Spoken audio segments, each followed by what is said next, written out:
Aral TarlakHenyo. Ang mga mag-aaral ng Grade 4 at Grade 5, ganon din ang Grades 8 and 9 sa buong probinsya ng Tarlac, kasalukuyang sumasailalim sa radio-based instruction. Katuwang ang himpilang DZTZ 828 kHz AM at RTV Tarlac, Channel 26. Ang Tarlac po nangunguna po ngayon pagdating po sa radio-based instruction. Marami pong humahanga sa atin. I'm very happy this station, itong DCTC, could reach the whole of Region 3. Hindi natin alam, we are contributing. We are creating a very big dent in the history of Philippine education. And I am proud. I am here in Tarlac. This is the noble cause of education in which you and I, without you knowing it, we are bound to do.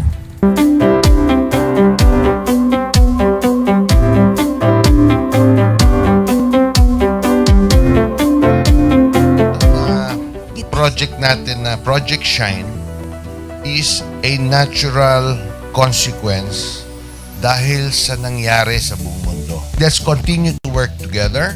I think it's very Filipino to practice bayanihan in anything or most of the things that we do. And this is a manifestation of that. No? We have private sector, we have DEPED, we have local government, all working together. And I hope the parents of some of these children, especially the parents that did not graduate from school or hindi nakapag-aral nung sila ay bata, sana naman gamitin na nila itong opportunity na mag-schooling na rin sila kasama ng mga anak nila para mag-bonding pati ang mga magulang sa mga bata. I look at this as doing God's work. Diba? So if you do God's work, it feels right. It's righteous. It's for good, not for evil. Good morning and happy learning, grade 4. Welcome to Aral TarlakHenyo here on RTV Tarlac, Channel 26. Simulcast over DZTZ 828. Radyo Pilipino Tarlac. I am Teacher Mercy Pacheco Bognot. This is Alistair Aidatu. I am Marie Josephine B. Andrade. I am Teacher Princess Marie M. Dueñas, and I will be your teacher broadcaster for today.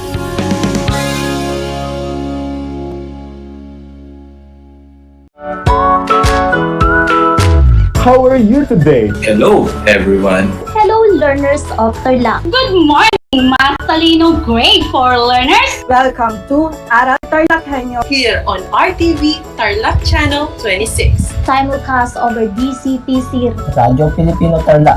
I'm Sir Glenn, your teacher broadcaster. Broadcasting live here at Paniki Tarlac. Remotely here in Concepcion, Tarlac. Live here at Barangay Pedro Elquines, Mayantok, Tarlac. Broadcasting live from Ramos National High School. Your anchor teacher today for grade 9 mathematics. Your partner in education this time of pandemic. The word boondocks, which is now part of the English Language Dictionary and Vocabulary, comes from the Tagalog word bundok, meaning mountain. Catch Aral TarlakHenyo every Monday to Friday from 8:30 a.m. to 5:30 p.m. over Radyo Pilipino DCTC 828 and streamed live on Facebook page and YouTube channel of RTV Tarlac Channel 26. I am Jeremiah Gaputan, your English teacher broadcaster. Let's learn English together only here on Aral TarlakHenyo. I'm back! This is Sir Z, your teacher broadcaster. Magandang araw mga kapantas!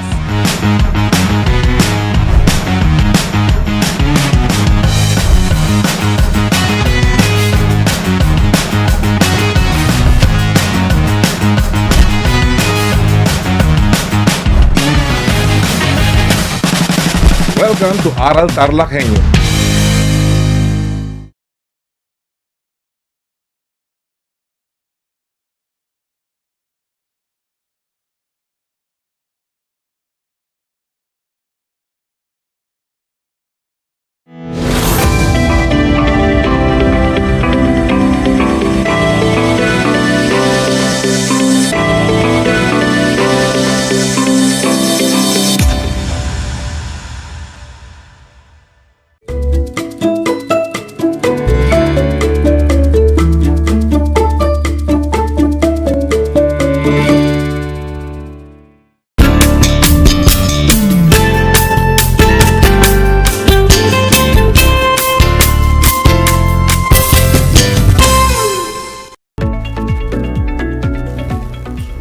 Good day to our listeners and viewers. Welcome to Aral TarlakHenyo here on RTV Tarlac, Channel 26.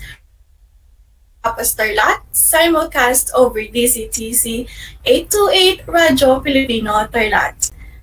I am your teacher broadcaster, Ma'am Ann Ganya, for English Grade 8. Together, we will explore and learn another lesson. But before we continue, I want you to get your learning activity sheets and be in your most comfortable place and get by your side a pen and paper as we are about to start our lesson. Are you ready? That's it to hear. Let us first do a walkthrough of our lesson this afternoon. First, we will be reviewing the sequential transition signals Ma'am Andrea taught you last time. Then, it will be followed by a bingo box activity where you have to spot the clarifying transition signals or phrases. Afterward, match the sentences to come up with coherent ideas using the clarifying transition signals. So, what are you waiting for? Let's get started. Let us have activity number 1. For the directions, read carefully the given text and look for the sequential transition signals and list them. Again, for the directions, read carefully the given text and look for the sequential transition signals used and list them. To our listeners, write your answers on your answer sheet, and to our viewers, comment your answers on our FB Live. So I will be reading the story. Listen carefully. A tasty sandwich. You will find out the steps and jelly sandwich. Extremely easy. To begin with, gather all the ingredients and equipment that you need. Find the bread, peanut butter, jelly, and a knife. Next, you need to open the peanut butter jar and the jelly jar. Be careful not to drop them. For the third step, take 2 pieces of bread from the bag and using the knife, add peanut butter evenly across one slice. Make sure that the peanut butter goes all the way to the edge of the bread. Fourth, spread the jelly on the other slice of the bread. Fifth step is putting the sandwich together. Finally, cut the sandwich in half, serve, and enjoy. I will give you another minute to finalize your answers.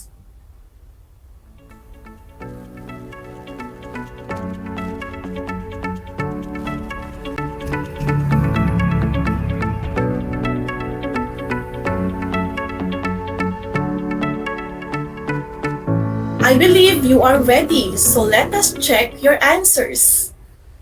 The sequential transition words found in the story are to begin with, next, third, fourth, fifth, finally. Again, the sequential transition words found in the story are to begin with, next, third, fourth, fifth, and finally. How many did you get? I am glad that you still remember your lesson last week. Give yourself a round of applause. This time, let us move on to the next activity. It is called the bingo box. So last week, you had sequential transition signals, and this time, you will be having the clarifying transition signals. So for this activity, try to find the clarifying transition words or phrases in the bingo box shown on your screen. There should be 5 squares highlighted in a row to finish the activity. You may start now. I'll give you a minute to do the activity.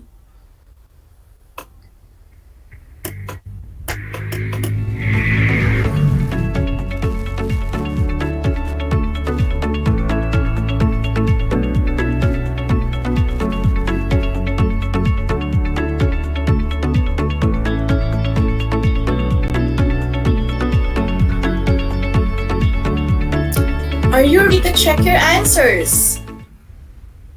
I'm glad to hear that. Look at the bingo box below.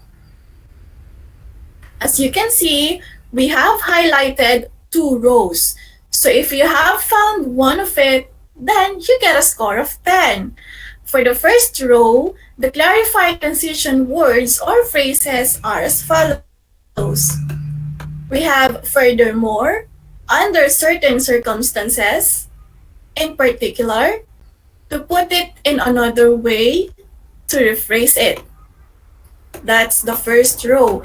We also have on the second row, that is to say, that is, I mean, and to explain. So those are some of the clarifying transition signals you can find in the box. If you get it all, then you are doing really great. If not, don't worry because we will. So stay tuned.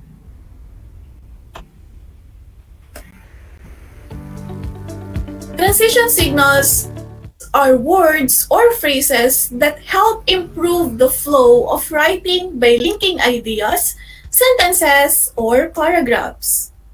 Clarifying transition signals are used to clarify a specific topic or theme in a sentence or paragraph. It also shows support to the rest of the statement. Common clarifying transition words or phrases are as follows.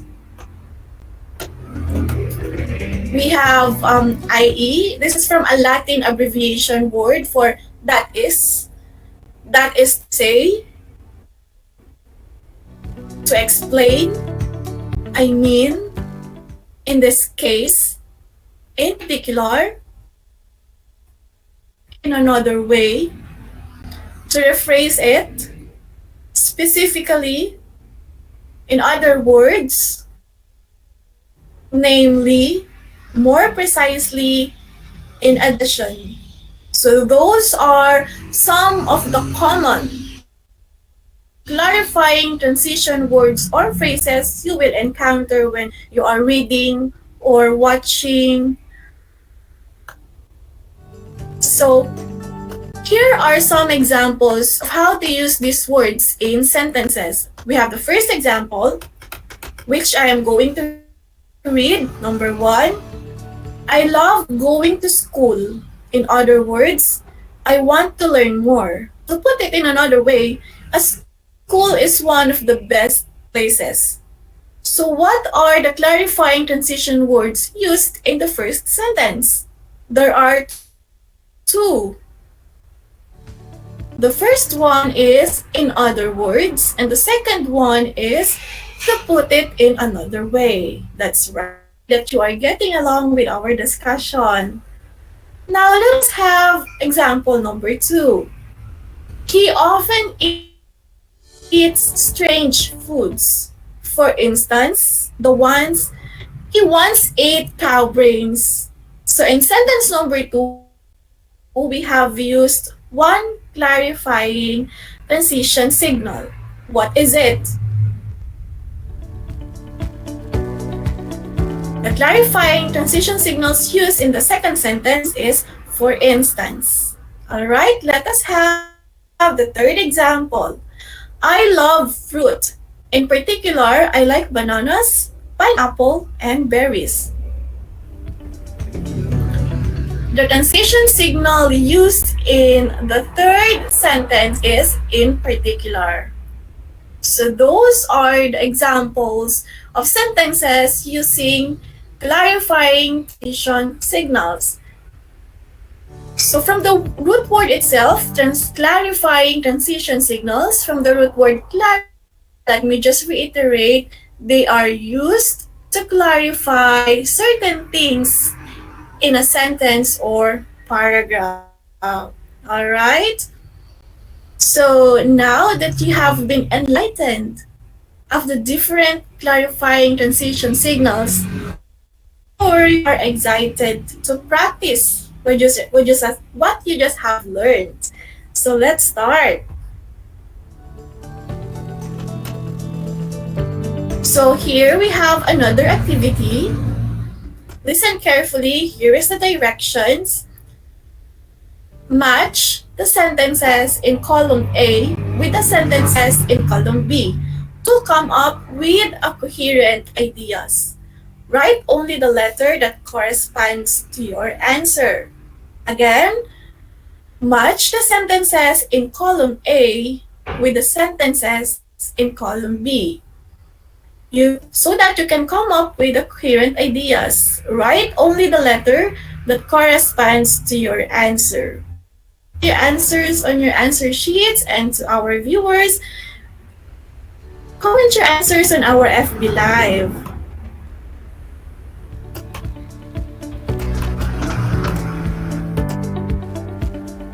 So there we start with number 1. So I will be reading the options in column B once. You have to listen very well. And for the next questions, you may refer on the screen or to the learning activity sheets given to you. So for question number 1, there are many things one can do at home to be productive. The options are flashed on your screen. And again, for those who are listening, I will be reading the options in column B. Listen very well, as I will read the options only once. For the next questions, you may refer on the screen or to the learning activity sheets given to you. So here are the options you can find in column B. Letter A, in this case, they have to wear their mask to protect their lives.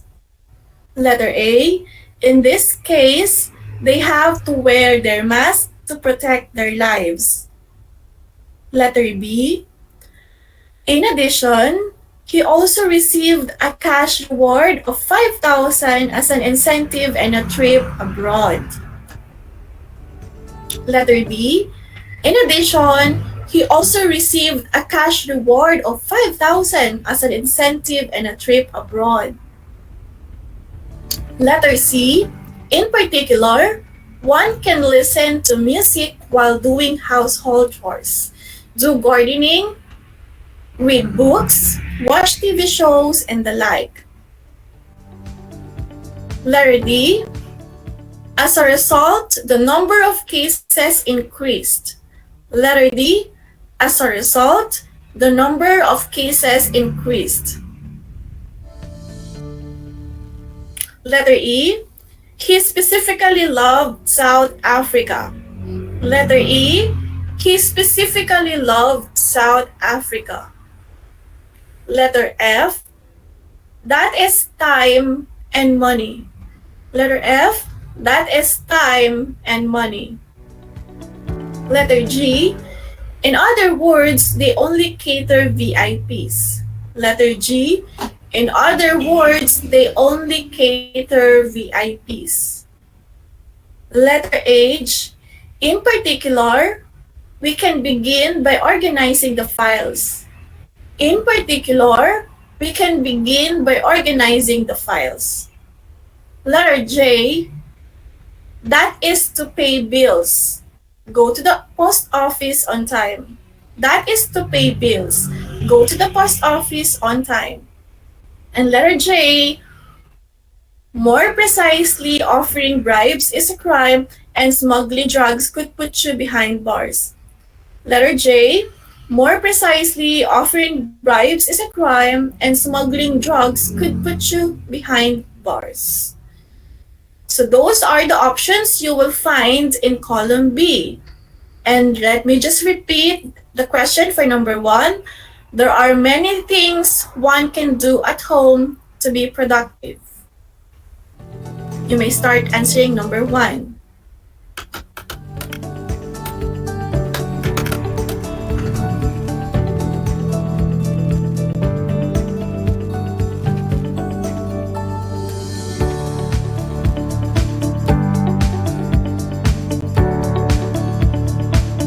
Let's reveal the answer. Number 1, the answer is letter C.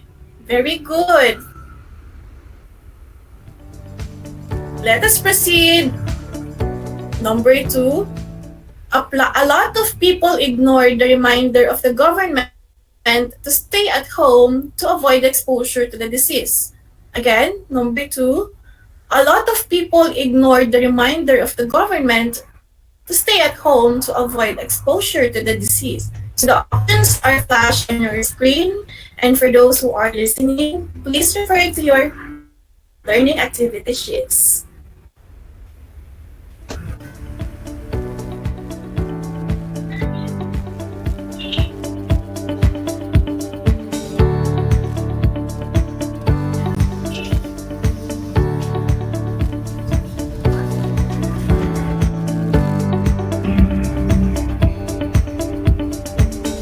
Alright, the answer for number 2 is letter D. Let us proceed. Next, we have number 3. The bookstore sells greeting cards, but they only accommodate scheduled. The bookstore sells greeting cards, but they only accommodate those who have schedule.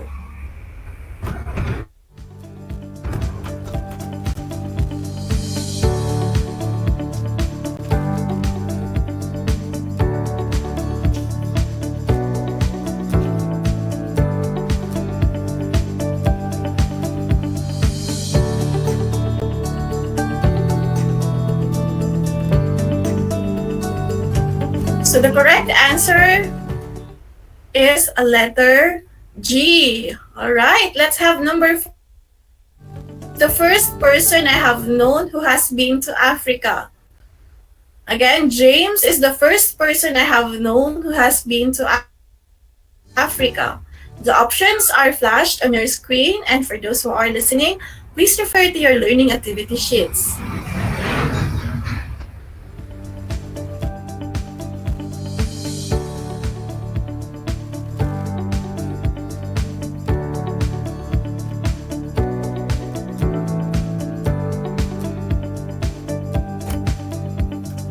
Alright, number 4, we have letter E. And number 5, the soldiers had a gas attack. The soldiers had a gas attack.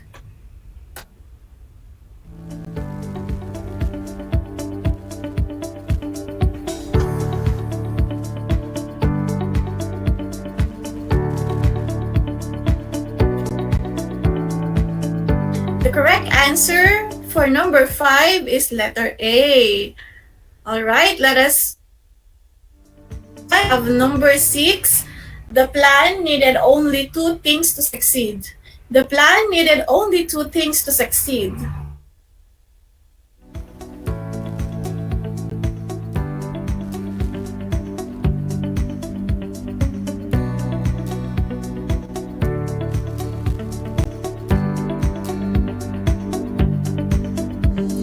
The answer is letter F. Number 6, letter F.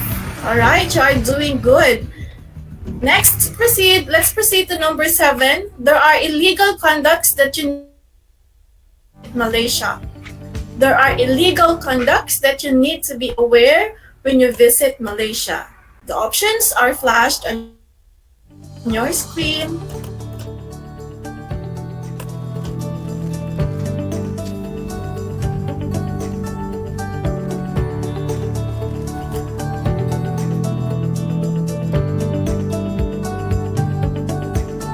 So the correct answer for number 7 is letter J. We are nearing to the end.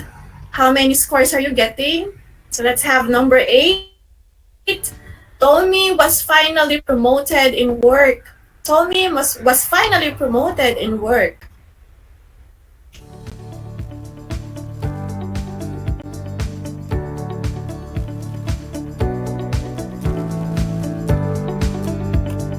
Okay, the answer for number 8 is letter B. Alright, let's have number 9. There are things that need to be done to improve the company. Things that need to be done to improve the company.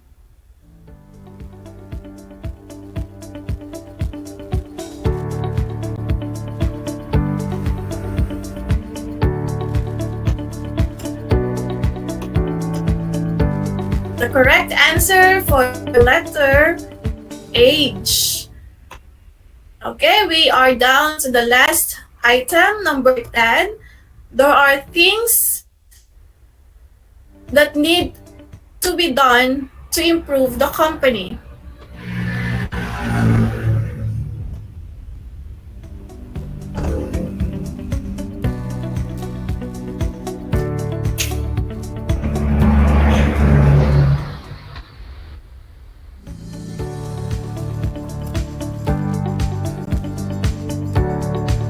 I believe number 9 and 10 are just the same question. So we have a total items of 9. So how many of you got perfect scores? What up? So now I believe you are ready for our last activity. On a separate sheet, the given transition signals. Again, for the last activity, on a separate sheet, construct given transition signals. So here are the clarifying transition signals that you are going to use. That is number 2, namely, number 3, more precisely, number 4, number 5, number 4 specifically, number 5 I mean, number 6 in other words, number 7 in particular, and for number 8 in this case. So what is the direction? On a separate sheet of paper, construct sentences using the given transition signals. So do you find it time consuming? Well, do not ask after this episode. So the activity that was just presented to you will be your assignment. Yes, you heard it right. The activity that was just presented to you will be your assignment. You learned a lot for today's session, grade 8 learners. And that's it for today. I hope that. So again, this is Ma'am Ann Ganya, your English grade 8 teacher broadcaster from Capas National High School. Stay safe, everyone, and stay home.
Alam niyo ba na ang jeep ay ang pinakasikat na uri ng transportasyon sa Pilipinas?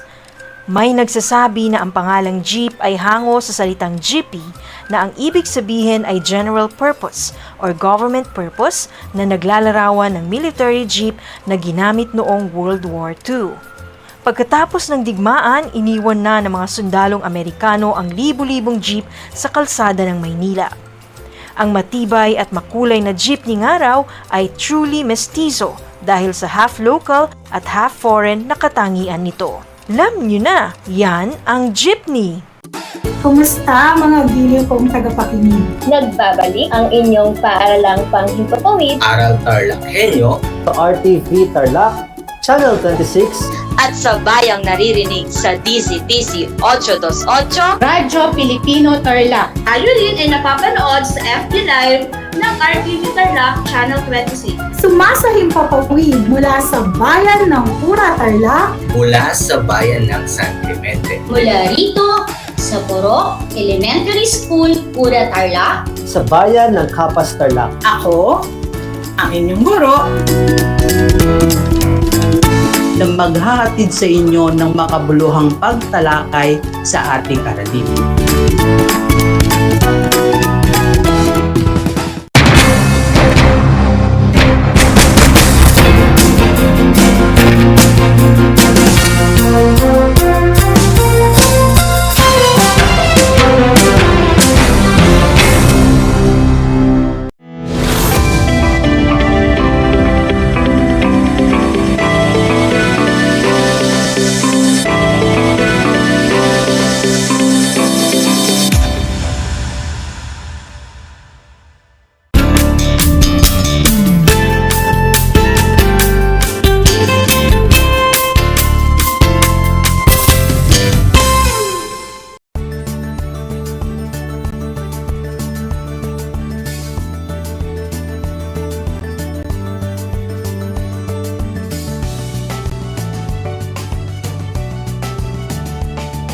Mapagpalang araw sa ating mga tagapakinig at taga-subaybay sa ating Project Shine Aral TarlakHenyo ng Schools Divisions of Tarlac Province. Hatid sa inyo ng RTV Channel 26 at sa bayang napapakinggan sa DZTC 828 AM Radio Pilipino Tarlac. Napapanood din tayo sa Facebook live stream at Converge Cable Channel 100. Nandito na naman tayo, nagsisikap, nagpupunyagi na maging makadiyos, makatao, makakalikasan at makabansa. Kumusta mga gilo kong tagapakinig? Ang aking pagbati at paghanga na sa kabila ng hamon ng pandemya ang ating kinakaharap, kayo ay lubos na nagbibigay halaga sa edukasyon. Ako ang inyong guro sa Araling Panlipunan 8, Ginang Jessel G. Torres. Sasamahan at gagabayan kayo sa Most Essential Learning Competency na napapahalagahan ang mga sinaunang kabihasnan sa daigdig. Ngunit bago tayo mag-umpisa o magsimula, siguraduhin kayo ay nasa komportableng lugar habang nakasubaybay sa ating Aral TarlakHenyo. Mas mainam na kayo ay nakakain o nakapagmerienda na upang maging alerto ang inyong pag-iisip at maayos na maunawaan ang ating talakayan sa oras na ito. Kaya, ihanda ang inyong sipi ng module, papel, ballpen na gagamitin sa ating pag-aaral at iwasan ang paggawa ng iba pang gawain at ituon ang sarili sa paksang tatalakayin natin. Kaya't halina't simulan na nating makinig at matuto. Ngunit bago tayo mag-umpisa, nais ko munang balikan natin ang natalakay nating na nakalipas na episode. Subukan ninyong sagutin ang 5 mga tanong na aking ibibigay ukol sa pamana ng sinaunang kabihasnan sa daigdig. Halina't balikan na natin.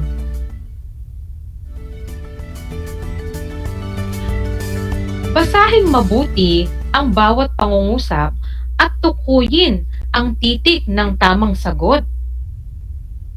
Ang unang tanong, Ano ang isa sa mga pinakaunang isinulat na batas sa kasaysayan at naglalaman ng 282 na batas ng Babylonia?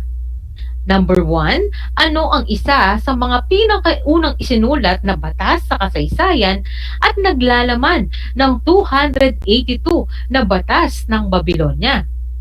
A. Kodigo ni Hammurabi, B. Kodigo ni Sargon, C. Kodigo ni Ramsin, or letter D. Kodigo ni Cyrus the Great. Kung ang sagot ninyo ay letter A, Kodigo ni Hammurabi, kayo ay tama. Ikalawa, alin sa mga ambag ng mga Sumerian ang naging o malaki ang pakinabang at gamit sa transportasyon at pakikidigma? Alin sa mga ambag ng mga Sumerian na naging malaki ang pakinabang at gamit pagdating sa transportasyon at pakikidigma? Letter A, araro, B, arko, C, gulong, o D, bakal? Ang tamang sagot ay letter C, gulong. Number 3, ang mga strukturang pinatayo ni Shah Jahan bilang alaala ng kanyang minamahal na asawang si Mumtaz Mahal. Number 3, ang strukturang ipinatayo ni Shah Jahan bilang alaala ng kanyang minamahal na asawa na si Mumtaz Mahal. Letter A, Forbidden City. Letter B, Taj Mahal. Letter C, Great Wall of China. Or letter D, Grand Canal.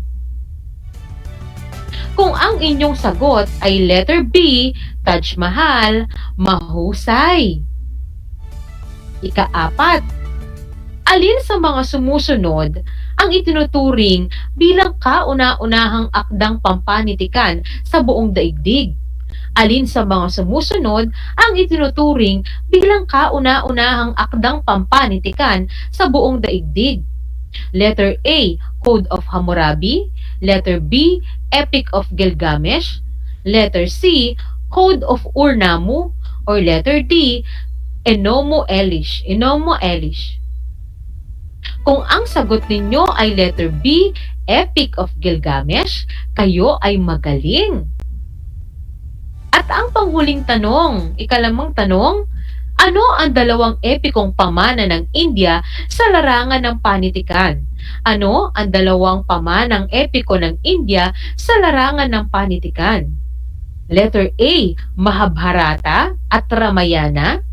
Letter B, Arthashastra at Ayurveda. Or letter C, Mohenjo-daro at Harappa. At letter D, Epic of Gilgamesh.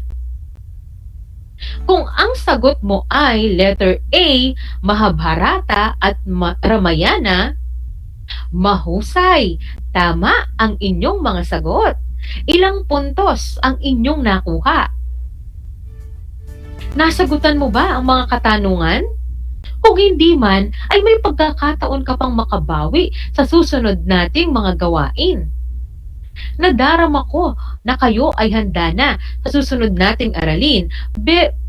Ngunit bago nating tuluyang simulan ang ating aralin, ay muli nating subukan ang inyong kakayahan para sa ginawa kong gawain sa aralin natin ngayong araw na ito.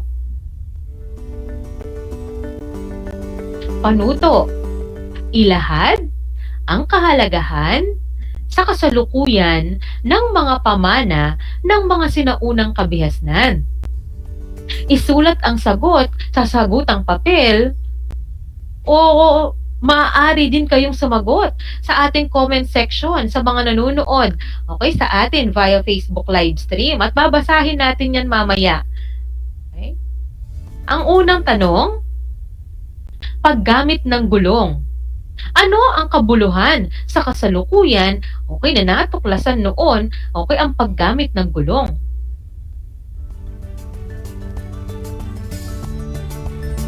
Tingin tayo ng mga sagot ninyo dito sa Facebook live stream natin.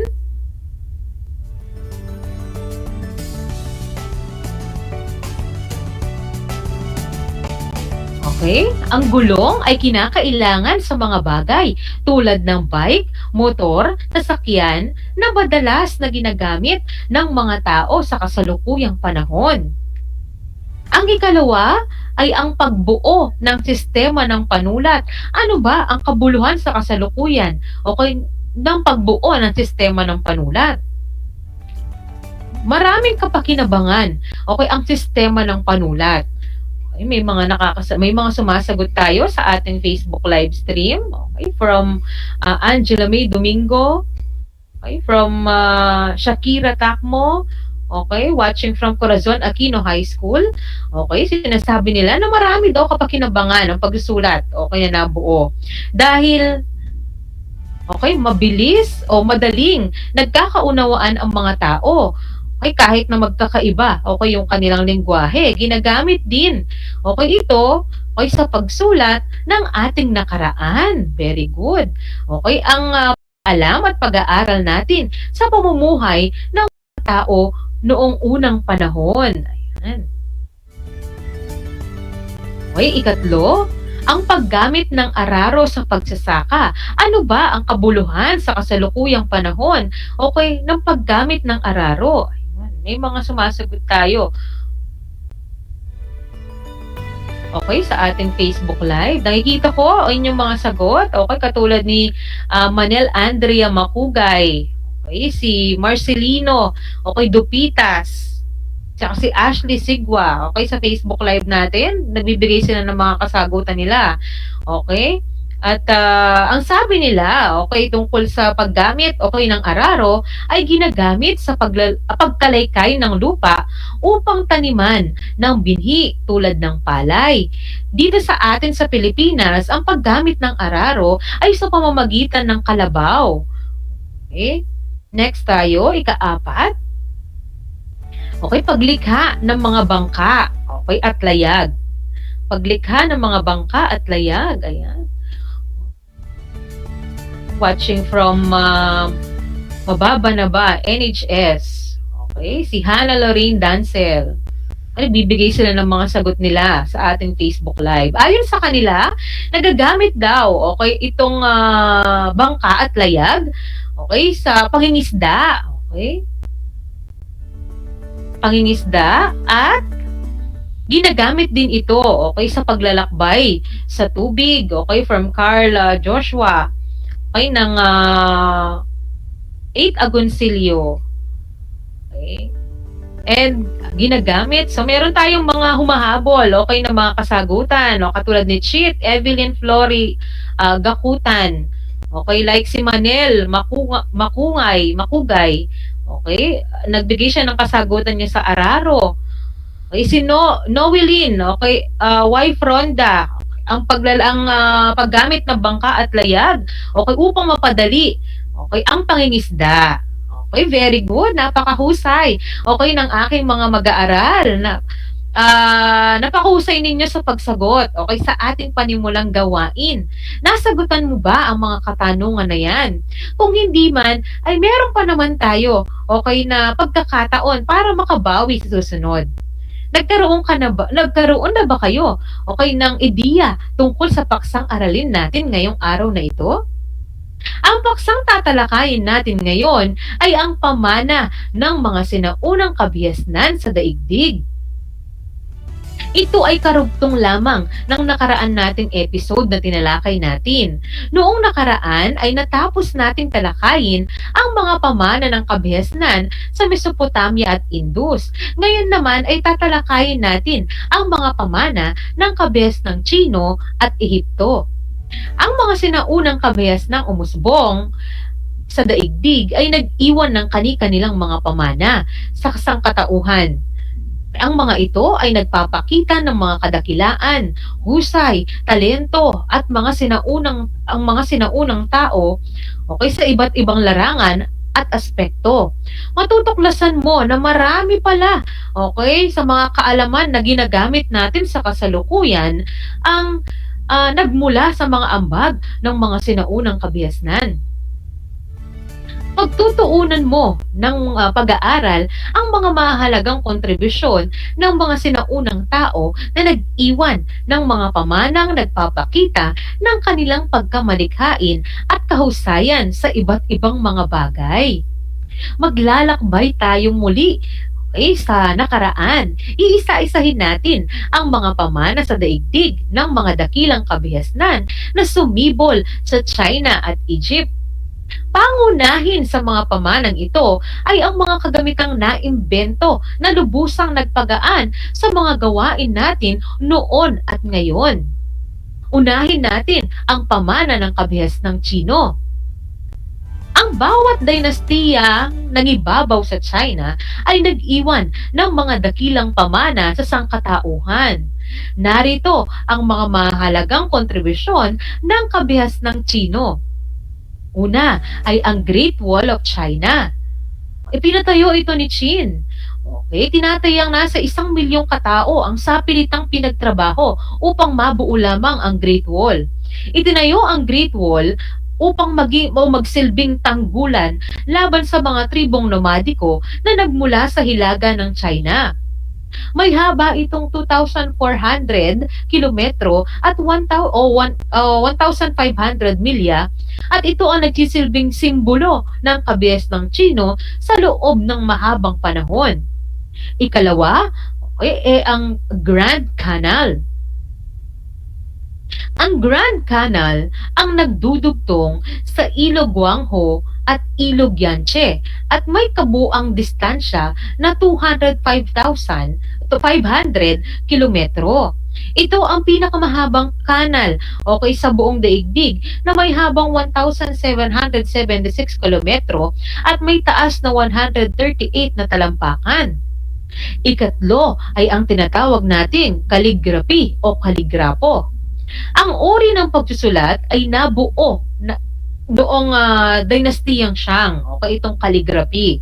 Ito ay isang pictogram, na kung saan gumagamit sila ng mga larawan, ang kanilang gumagamit ng mga larawan ang kanilang gamit pagdating sa calligraphy na dinidikit-dikit ang pagkakasulat upang makabuo at mapakita ang ideya. Number 4, ikaapat, ang feng shui o geomancy ay nagmula sa China. Ang kaisipang ito ay ukol sa tamang pagbalanse, ng yin at yang upang makapagdulot ng magandang hinaharap sa sinuman. Ang yin kasi ay sumisimbolo sa kababaihan bilang malambot at kalmado. Ang yang naman ay tumutukoy sa mga kalalakihan bilang matigas at masigla. Kailangan daw ng tamang balanse ng dalawang ito ayon sa feng shui o geomancy. May dalawang mahahalaga at sinaunang aklat ang pamana ng mga Tsino. Ang I Ching o tinatawag nating Classic of Change. Nagbibigay ito ng perspektiba at pamamaraan ng prediksyon ukol sa iba't ibang bagay at sitwasyon sa buhay ng tao. Ang Bing Fa o tinatawag na Art of War. Ito ay tinuturing na isa sa una-unahan at pinakatanyag na aklat ukol sa estratehiyang militar na isinulat ni Sun Tzu noong 510 BCE. Meron pang mga ibang kontribusyon ang kabihasnang China katulad ng seismograph. Instrumento itong nagtatala pagdating sa lakas at direksyon ng lindol. Papel na nagdudulot ng walawakang pagbabago pagdating sa komunikasyon at kalakalan. Porselana na naging pangunahing produkto na iniluluwas noon sa China. Paggamit ng silk o seda sa kanilang mga kasuotan. Kagamitang pang-astronomiya katulad ng kalendaryo at star maps. Magnetic compass. Gunpowder, para sa mga fireworks. Black printing, para sa paglilimbag ng mga bagong kaisipan at mga halagang akda. Mga iba pang contribution ng China katulad ng chopsticks, abacus, payong, pamaypay, saranggola at sa kanila din nanggaling ang mga filosofiya tulad ng Confucianism, Taoism at legalism. Dumako naman tayo sa pamana ng kabihasnang Egyptian. Ang kabihasnang Egyptian o sinaunang Egyptian ay nag-iwan ng mga kahanga-hangang monumento ng kanilang kabihasnan. Narito ang ilan sa mga mahalagang ambag ng sinaunang kabihasnan ng Egyptian. Kilala ang mga taga-Ehipto sa paggawa o sa pagtatayo ng ekstrukturang pyramid. Alam ko, kilala ninyo, alam ninyo. Pag sinabi natin Egypt, pumapasok sa kaisipan natin, yung estrukturang pyramid. Ang pyramid, alam nyo ba, ito ay nagsisilbing monumento ng kapangyarihan ng mga parao noon sa Egypt. At ito ang huling hantungan ng kanilang pagpanaw. Kumbaga, doon sila inililibing. Itong mga parao na ito. Ang mga piramide ay hitik sa mga simbolong relihiyoso. Ang isa sa pinakakilala na pyramid sa Egypt ay tinatawag na Great Pyramid of Giza. Ito ang pinakamalaki, pinakamataas at pinakamarangal na piramideng ipinatayo ni Khufu noong 2600 BCE. Kabilang sa tinaguriang Seven Wonders of Ancient World. Ang pyramid of Giza, na ipinatayo ni Khufu. Ikalawa, hieroglyphics, maliban sa pyramid, meron din silang sistema ng panulat na tinatawag na hieroglyphics. Ang sistema ng panulat na ito ay naninang ng mga iskriba na nangangahulugang sagradong ukit o hieratic sa wikang Greek. Ang hieroglyphics ay nakasulat hindi lamang sa mga papel, kung hindi nakaukit ito sa mga pampublikong gusali o kaya naman ay nakapinta sa luwad o kahoy. Ang mga panulat na ito ay naging mahalaga sa pagtatala at kalakalan. Ang mga rolyo ng pergamino o paper scroll ay mula sa malatambong na halaman na tinatawag nating papyrus. Ikatlo, yung tinatawag na mummification. Alam nyo ba na sa kanila nang galing yun? Ang pag-mummified ng tao. Ang katawan ng isang yumao ay sumasailalim sa isang preserbasyon. Bago ito tuluyang ilibing. Ang mga Egyptian ay gumagamit ng mga kemikal para patuyuin ang isang bangkay. Matapos nito, ang isang mummy o embalsamadong bangkay ay pinipintahan, binabalutan ng linen, at pinapalamutian ng mga alahas. Ang iba pa na kontribusyon ng kabihasnan sa Ehipto ay tinatawag nating kalendaryo. Ang kalendaryo ay may 300 o yung kalendaryo ng mga taga-Ehipto na naimbento nila ay meron itong 365 na araw. Isang taon na hinati sa 12 buwan o 12 months. Sa kanila din nanggaling yung sa mathematics, yung tinatawag natin geometry. Sa Egypt, nanggaling yung mga yan. Ika-apat, sa medisina, katulad ng pagsasaayos, ng mga nabaling buto.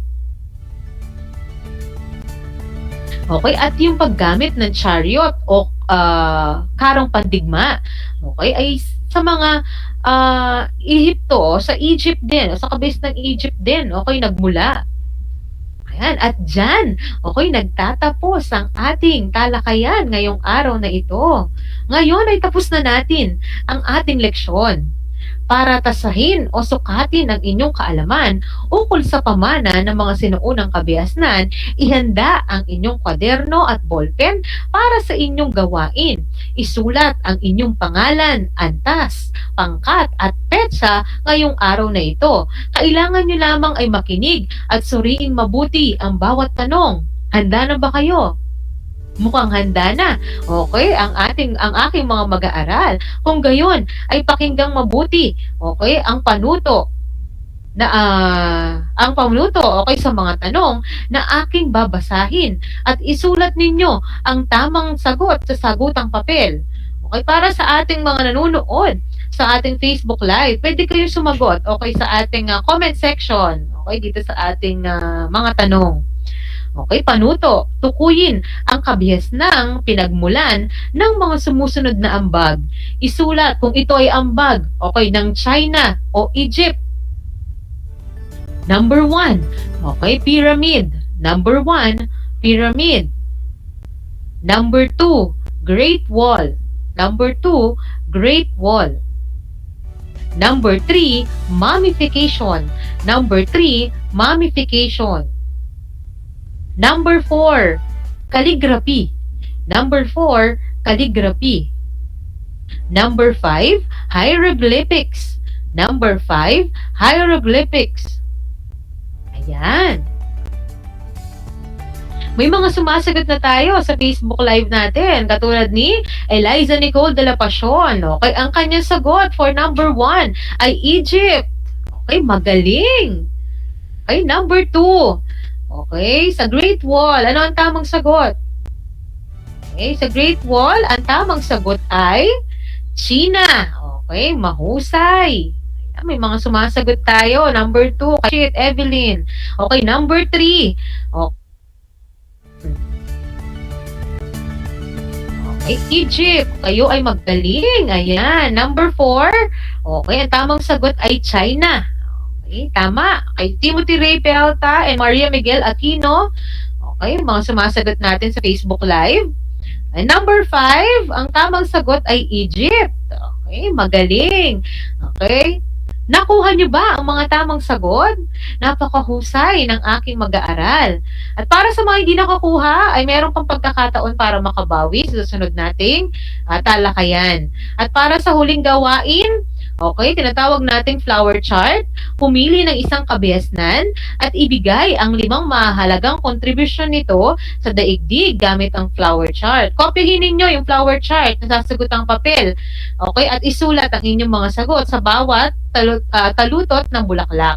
Para sa karagdagang impormasyon ng gawain, tignan ang pahina 15 ng ating Module 6. Okay, talagang pinahanga ninyo ako sa inyong ipinamalas na katalinuhan at kooperasyon. Isang bahagi ng ating leksyon ang natapos nating talakayin. Sana ay huwag ninyong kalimutan ang mahalagang aral na inyong natutunan mula sa ating leksyon at sikapin ninyong ibahagi sa iba. Inaasahan ko na kayo'y natuto sa ating talakayan ngayong araw na ito. Muli, ako ang inyong guro sa Araling Panlipunan 8, Ginang Jessel G. Torres, na nagsasabing ang pag-aaral ng Araling Panlipunan ay daan sa pagiging makadiyos, makatao, makakalikasan at makabansa. Hanggang sa muli, bye-bye! Stay safe!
This is Sir Z, your teacher broadcaster.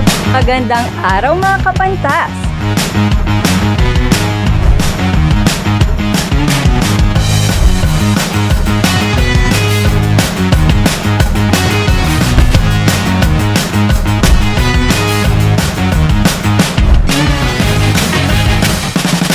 Welcome to Aral TarlakHenyo.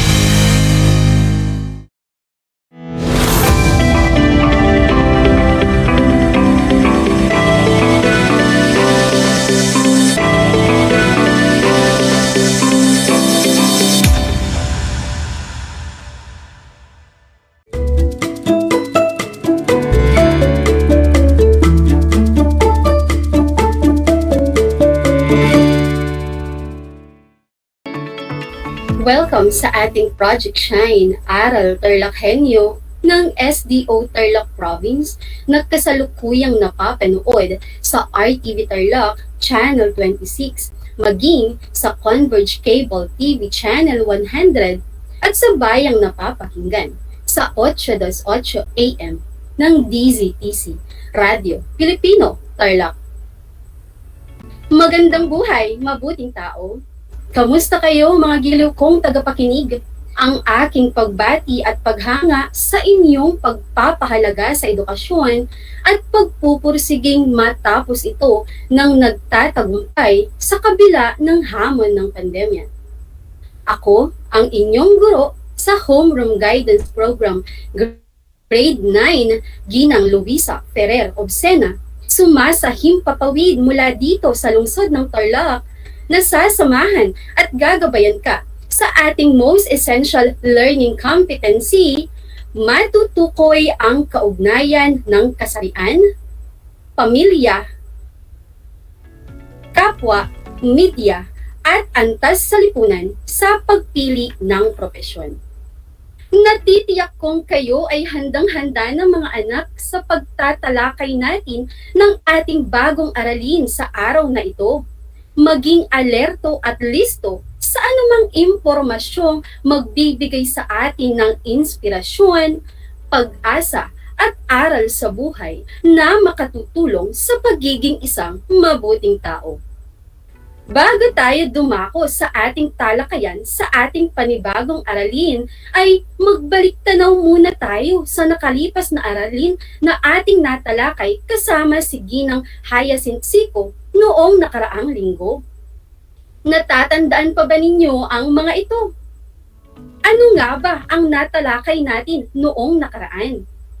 Kung ang inyong kasagutan ay nalaman at natutuhan mo na ang pagkakaroon ng paggalang o pagrespeto at pagiging tapat sa kapwa ay makatutulong sa pagkakaroon ng maayos na relasyon sa kapwa, kayo ay mahusay. Tama kayo na ang paggalang ay makatutulong sa pagkakaroon ng maayos na relasyon sa kapwa, sapagkat ito ay tumutukoy sa pagbibigay ng halaga sa isang tao. Ang mga paraan ng pagpapakita ng paggalang ay una, pagkilala sa mga hangganan o limitasyon. Ikalawa, paggalang sa kanilang kagamitan.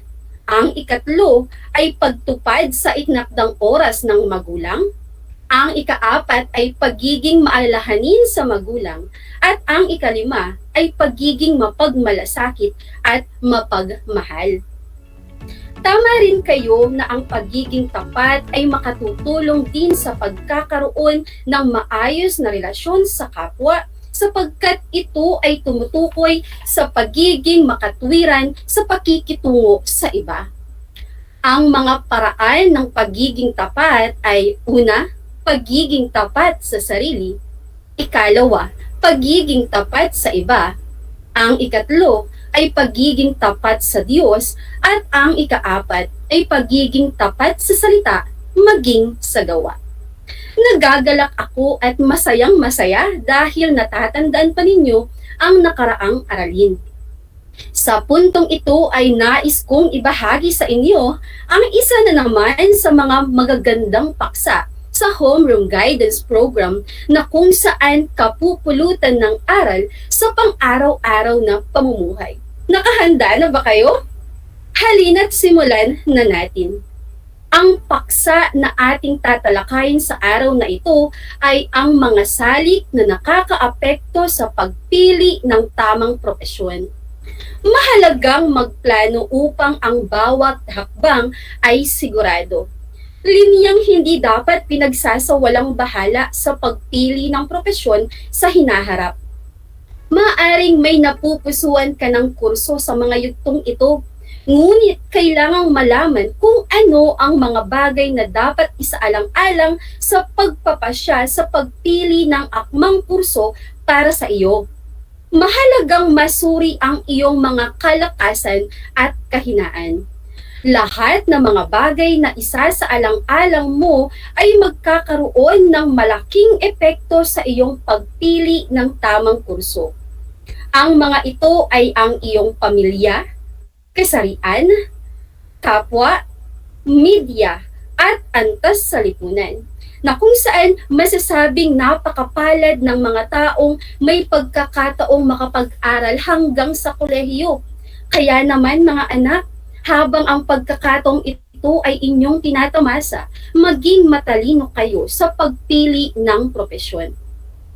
Ang inyong mapipiling track or strand sa senior high school ay magsisilbing mahalagang pundasyon sa iyong pagpili ng propesyon, sapagkat dito magsisimula ang iyong kaalaman na magagamit mo sa kolehiyo. Mahalagang sa senior high school pa lamang ay napili mo na ng mabuti ang iyong tatahaking landas. Ano-ano nga ba ang mga tracks at strands sa senior high school? Narito ang mga tracks at strands sa senior high school na maaari mong mapagpilian. Ang una ay ang academic track. Ang mga strands sa academic track ay una, technology, engineering and mathematics or STEM. Ikalawa ay ang accountancy, business and management or ABM. Ang ikatlo ay humanities and social sciences or HUMS. At ang ikaapat ay ang general academic strand or GAS. Ang ikalawang track ay ang technical vocational livelihood or the TVL track. Ang mga strands sa technical vocational livelihood track ay una, home economics, ikalawa ay information and communications technology, ang ikatlo ay ang agri-fishery arts at ang ikaapat ay ang industrial arts. Dumako tayo sa ikatlo. Ang ikatlong track ay ang arts and design track. Ang mga strands sa arts and design track ay music, theater, visual arts, media arts, at dance. At ang huli at ikaapat na track ay ang sports track. Muli ay isa-isahin natin ang mga tracks na inyong mapagpipilian sa senior high school.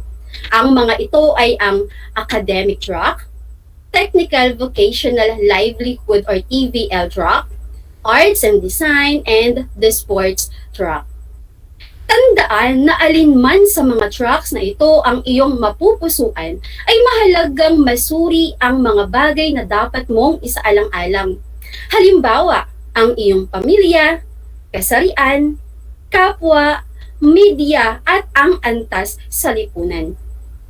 Dagdag pa ang ibang mga salik tulad ng iyong talento, hilig at interes, kasanayan, pagpapahalaga, at mithiin. Ngayon ay alamin naman natin ang mga salik na nakakaapekto sa pagpili ng propesyon. Ano-ano nga ba ang mga ito? Una ay ang pamilya. Isa sa isinasaalang-alang na salik sa pagpili ng kurso o propesyon ay ang kagustuhan ng mga magulang o di kaya naman ay ang pangangailangan ng pamilya. Dito ay masusukat mo ang iyong sariling kakayahan sa pagdedesisyon o paggawa ng mga pasya kung ikaw ba ay susunod sa kagustuhan ng iyong magulang o magpapasya sa kung ano ang napupusuan mong propesyon. Sila ay maaaring maka-impluwensya batay sa kanilang nakikita na iyong abilidad o kakayahan na maaari mong pangsanayin hanggang sa ito ay magamit mo upang makatulong sa kanila pagdating ng panahon. Ang ikalawang salik ay ang kasarian. Ito ang salik na dapat isaalang-alang kung ang pagbabatayan ay ang pisikal at emosyonal na kalakasan. Kung ikaw ay lalaki o babae, ay inaayon mo ang iyong sarili sa isang propesyon na nababagay sa iyong kalakasan. May mga kursong panlalaki lamang, meron namang mga kursong mga pambabae lamang. Subalit, may mga kurso rin na pwede kahit ano pa ang iyong taglay na kasarian. Dumako tayo sa ikatlong salik. Ang ikatlong salik ay ang iyong kapwa. Bilang isang matagumpay na profesional o manggagawa pagdating ng panahon o sa hinaharap, ay isinasaalang-alang mo ang mga tao sa iyong paligid, lalong-lalo na ang iyong kapwa. Tinitingnan mo kung ano ang iyong maitutulong sa kanila o sa iyong kapwa o ano ang kanilang mga pangangailangan. Sana ay nakakasunod kayo mga anak. Dumako na tayo sa ika-4 na salik. Ito ay ang media. Sa makabago at teknolohikal na panahon kung saan marami kang nakikitang mga anunsyo o advertisement sa internet, sa telebisyon, mga naririnig sa radyo at mga anunsyong nakalimbag, ay may mga epekto sa pagpili mo ng propesyon. Lagi lamang isaisip na huwag mahihikayat sa mga magagandang anunsyo, sa halip ay suriing maigi ang sariling mga kakayahan upang hindi ka maging madali ang iyong gagawing pagpapasya. Dumako na tayo sa ika-5 at huling salik. Ano nga ba ito? Ito ay ang antas sa lipunan. Maiging isaalang-alang ang kapasidad ng kabuhayan o antas ng inyong pamumuhay sa lipunan sa pagpili ng kurso. Ano man ang iyong kalagayan o antas ng inyong pamumuhay ay magiging batayan sa pagpili ng paaralan at kursong kayang tustusan ng iyong mga magulang. Ayon nga sa kasabihan, hindi hadlang ang kahirapan upang makapagtapos sa pag-aaral. Kaya naman mga anak, anuman ang inyong estado sa buhay, ay mahalagang pagsumikapang makatapos upang lalong bumuti ang buhay at makatulong sa ating pamilya pagdating ng panahon. Iyan ang mga salik na nakakaapekto sa pagpili ng tamang propesyon sa hinaharap. Muli ay isa-isahin natin ang mga salik na ito. Bigyan natin ang mga salik na nakakaapekto sa pagpili ng propesyon ay una, pamilya, ikalawa, kasarian, ikatlo, kapwa, ang ika-4 ay media, at ang ika-5 ay antas sa lipunan. Narito naman ang mga panlabas na salik na nakaka-impluwensya sa pagpili ng kurso o karera. Una, ay ang estadong pang-ekonomiya. Sa pagpili ng kursong kukunin, hindi maiiwasang isaalang-alang ang pinansyal na estado ng isang tao. Ang kakayahan ng kanyang pamilya na pag-aralin sa isang tiyak na kurso. May mga kurso gaya ng medisina na lubhang nangangailangan ng mahal na matrikula at may kaakibat na iba't ibang mga babayarin at mga gugulin, tama ba mga anak? Gayunpaman, may mga scholarship naman na maaari nating mag-grant pagdating na nga kayo ay hahantong sa kolehiyo. Kaya pagbutihan ninyo ang inyong pag-aaral sa kasalukuyan mga anak. Dumako tayo sa ikalawang panlabas na salik. Ito ay ang mga inaasahan ng magulang o ng pamilya.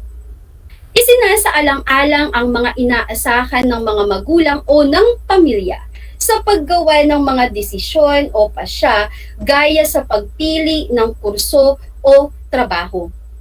Karaniwan sa kultura ng mga Pilipino na isinasaalang-alang ng mga anak ang kalooban ng kanilang mga magulang o ng inyong mga magulang. Sa madalas na pagkakataon, tama lang na kinukonsulta ang mga may mas karanasan katulad ng ating mga magulang, lalong-lalo na sa mga mahalaga at mga mabibigat na mga pagpapasyang gagawin natin sa ating buhay.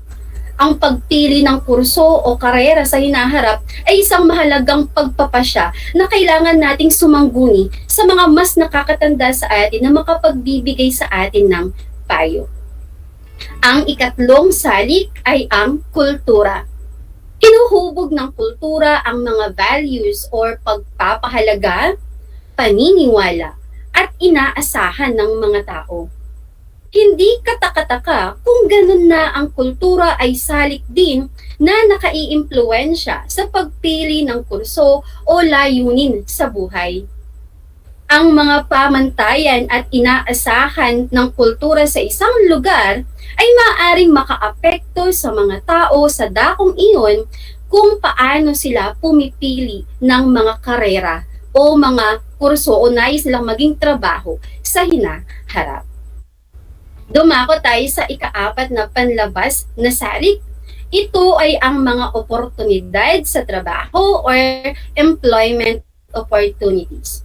Dapat lang na maka-impluwensya sa mga desisyon tungkol sa pagpili ng kurso at propesyon ang mga oportunidad sa trabaho. Halimbawa, makabubuting kunin ang karera kung saan ay may malaking pangangailangan o demand dito. Kung hindi isa sa alang-alang, ay maaaring mahulog sa pagiging unemployed or underemployed. Kapag ito ay naganap, maaaring masira ang pangarap at hindi makamit ang itinakdang layunin sa buhay. Mahalagang tandaan, mga anak, ang mga sumusunod na konsepto mula sa ating aralin ngayong araw. Sa pagpili ng iyong track, ay mahalaga na isaalang-alang ang iyong pamilya, kasarian, kapwa, media, at antas sa lipunan. Kung matatandaan ninyo dun sa ating ginawang talakayan kanina, ang pamilya, kasarian, kapwa, media, at antas sa lipunan ay mga salik na nakakaapekto sa pagpili ng propesyon. Dumako tayo sa ikalawa. Mahalagang tuklasin ang ating mga kakayahan at kagalingan na magsisilbing gabay at makatulong sa iyo sa pipiliin mong kurso at propesyon sa hinaharap. Naniniwala ba kayo mga anak na tayo ay may taglay na mga angking mga talento, mga kagalingan? Ang dapat lang nating gawin ay alamin at tuklasin ang mga ito upang magamit natin at makapili tayo ng mga tamang kurso at propesyon sa hinaharap. Ang ikatlo ay mayroong 4 na track sa senior high school. Tama ba mga anak? At ito ay ang mga academic track, technical vocational livelihood or the TVL track, arts and design track, at ang sports track. Mainam na alamin ninyo kung ano nga ba yung taglay ninyong kagalingan at doon magiging batayan ninyo sa pagpili kung anong track ang inyong kukunin pagdating ninyo ng senior high school. Dumako tayo sa ika-4. Ang ika-4 ay tandaan na ang iyong mapipiling track at strand sa senior high school ay magsisilbing mahalagang pundasyon sa iyong pagpili ng propesyon.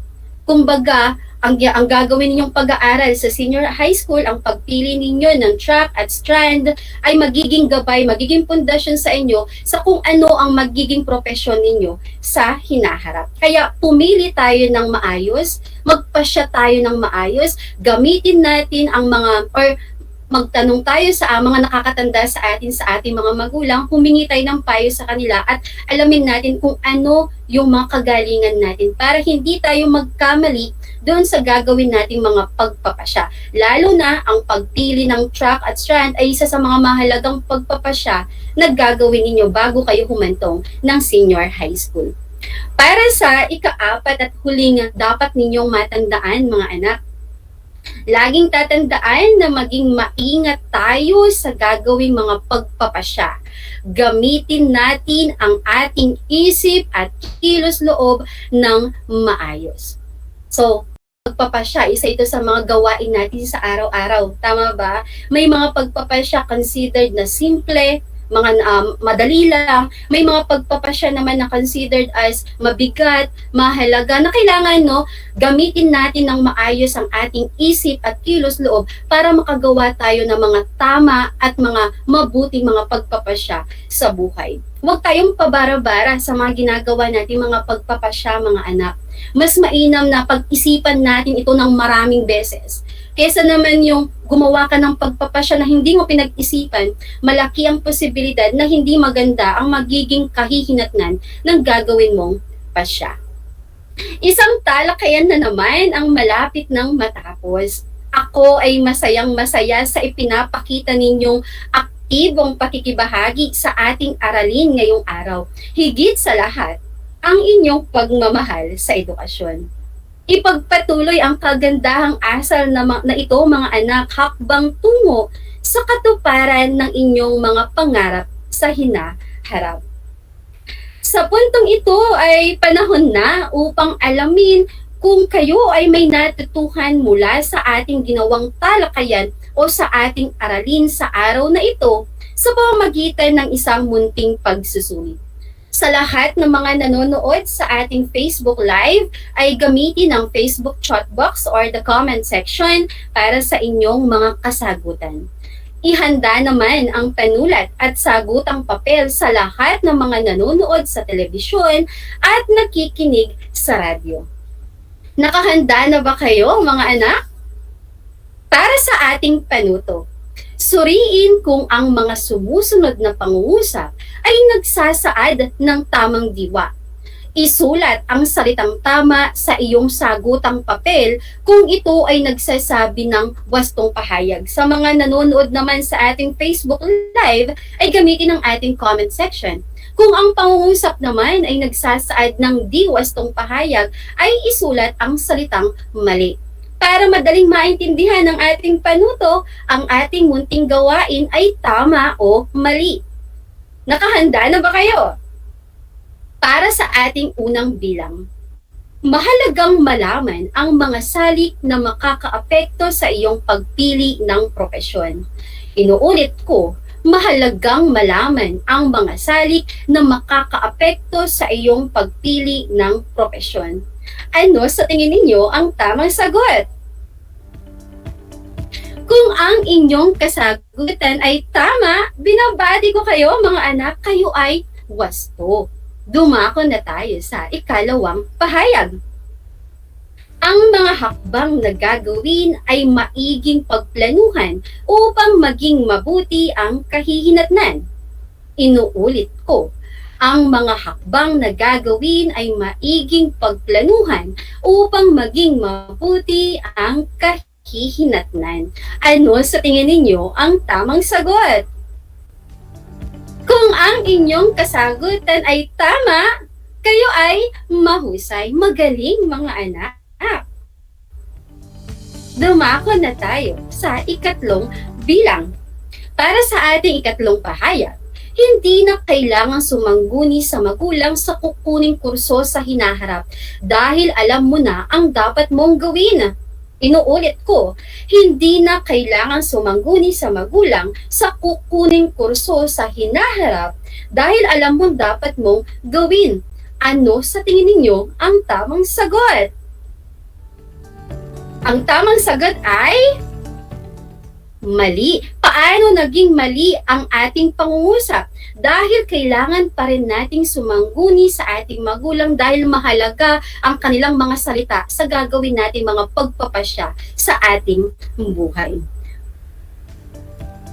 Para sa ika-4 na bilang, sa pagpili ng track ay hindi na kailangan pang isaalang-alang ang iyong kapwa dahil sarili mo lamang ang dapat mong intindihin. Sa pagpili ng track ay hindi na kailangan pang isaalang-alang ang iyong kapwa dahil sarili mo lamang ang dapat mong intindihin. Ano sa tingin ninyo ang tamang sagot? Kung ang inyong kasagutan ay mali, kayo ay mahusay. At dumako na tayo sa huling bilang. Kahit anumang pagsubok o suliranin ang dumating sa inyong pag-aaral, ay sikapin pa din ninyong matapos ito.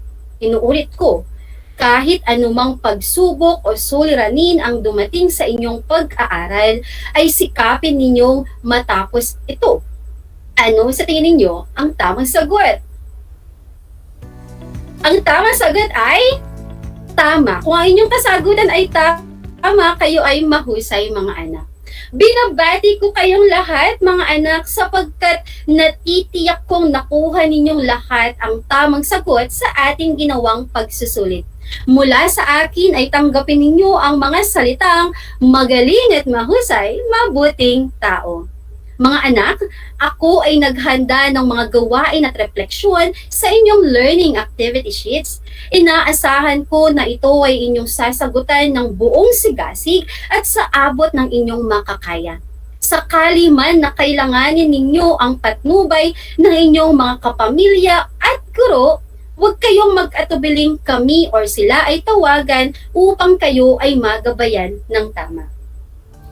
Panalangin ko na anumang konsepto higit lalo ang mga aral sa buhay na inyong natutunan sa araw na ito ay inyong maisabuhay sa araw-araw.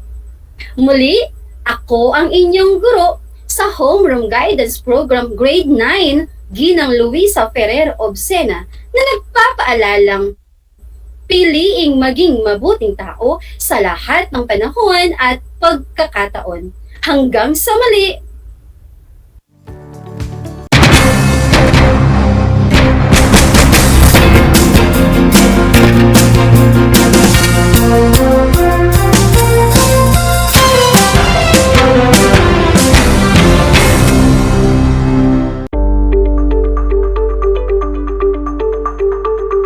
Sa pagnanais na mapigilan ang ating pamahalaan ang pagdami ng bilang ng mga kaso ng COVID-19, binuo ang One Hospital Command Center o OHCC upang mas mabilis na matugunan ang medikal na pangangailangan ng ating mga kababayan.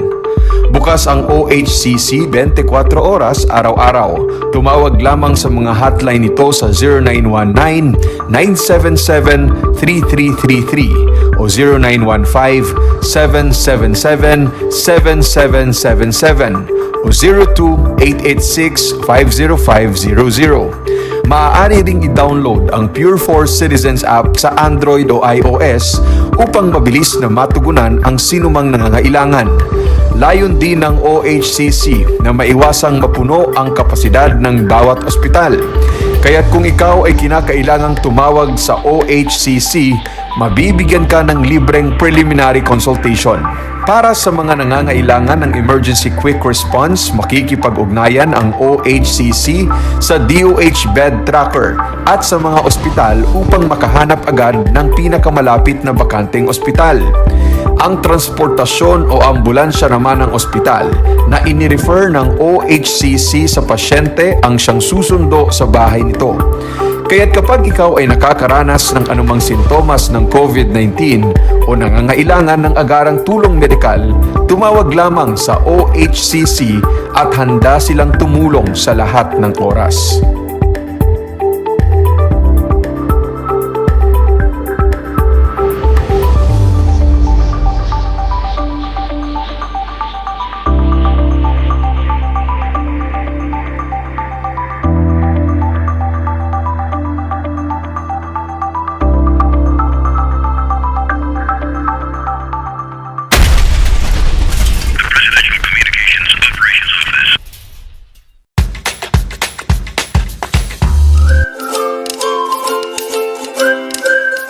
Alam niyo ba na ang jeep ay ang pinakasikat na uri ng transportasyon sa Pilipinas? May nagsasabi na ang pangalang jeep ay hango sa salitang jeepy na ang ibig sabihin ay general purpose or government purpose na naglalarawan ng military jeep na ginamit noong World War II. Pagkatapos ng digmaan, iniwan na ng mga sundalong Amerikano ang libu-libong jeep sa kalsada ng Maynila. Ang matibay at makulay na jeepney nga raw ay truly mestizo dahil sa half local at half foreign na katangian nito. Alam nyo na, yan ang jeepney!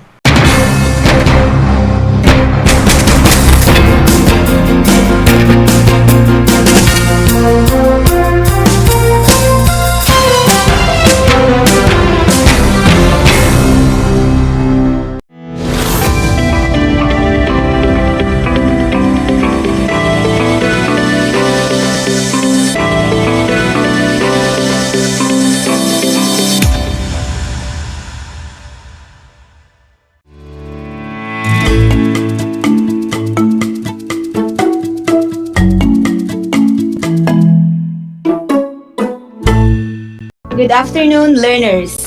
Welcome to Aral TarlakHenyo. Here on RTV Tarlac, Channel 26, simulcast over DCTC 828, Radyo Pilipino Tarlac, broadcasting live here at Kamiling Tarlac. This is Kaylin C. Prudencio, your teacher broadcaster for the TLE Grade 8 Crop Production, serving you with the different skills to learn in TLE 8.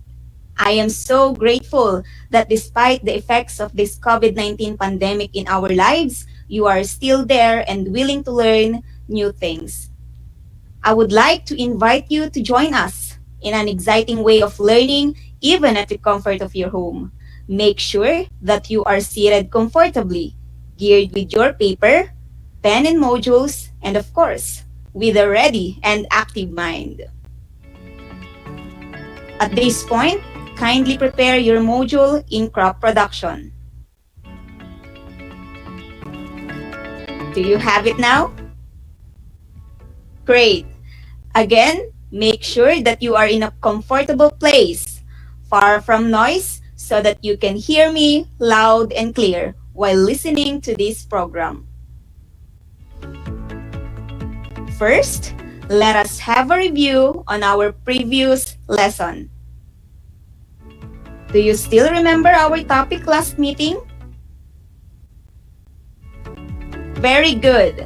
Our last topic is all about the different qualities that a farm workers should possess.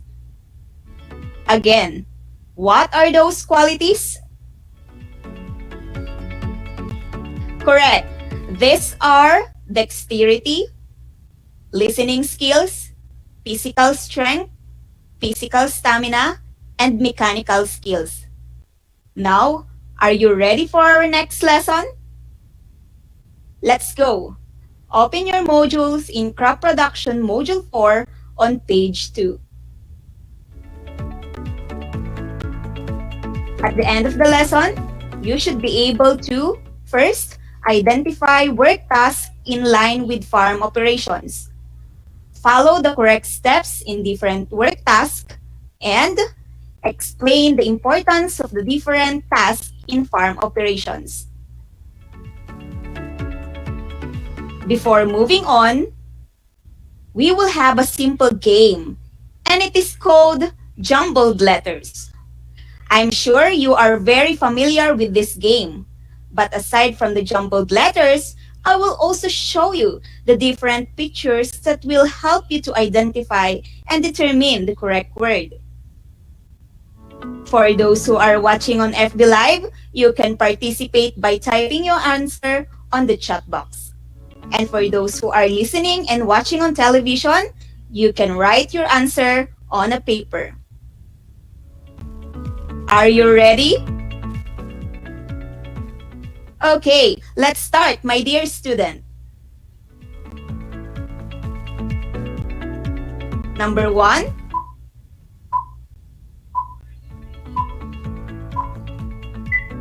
What is your answer? Correct. The correct answer is spraying.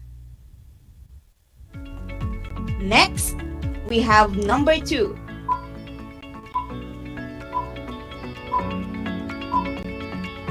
What is your answer?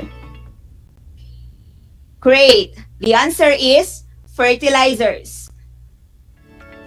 Next, number 3.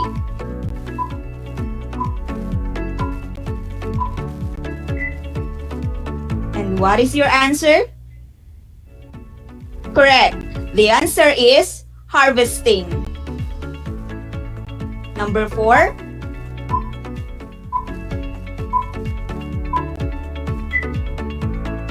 What is your answer? If your answer is seedlings, correct. Number 5. What is your answer? Wonderful. The answer is harrowing. Very good. Thank you so much for your active participation. Those words can be encountered with our topic for today. So let's start our discussion. Our topic is all about work tasks in line with farm operation. First, let's define and discuss the different terms such as task. What is task? A task is a usually assigned piece of work, often to be finished with a certain time. It is an activity that needs to be accomplished within a defined period of time to work towards work-related goals. Next, we have farm worker. What is farm worker? It is a hired agricultural laborer. The term farm worker is sometimes used more narrowly, applying only to a hired worker involved in agricultural production, including harvesting and others.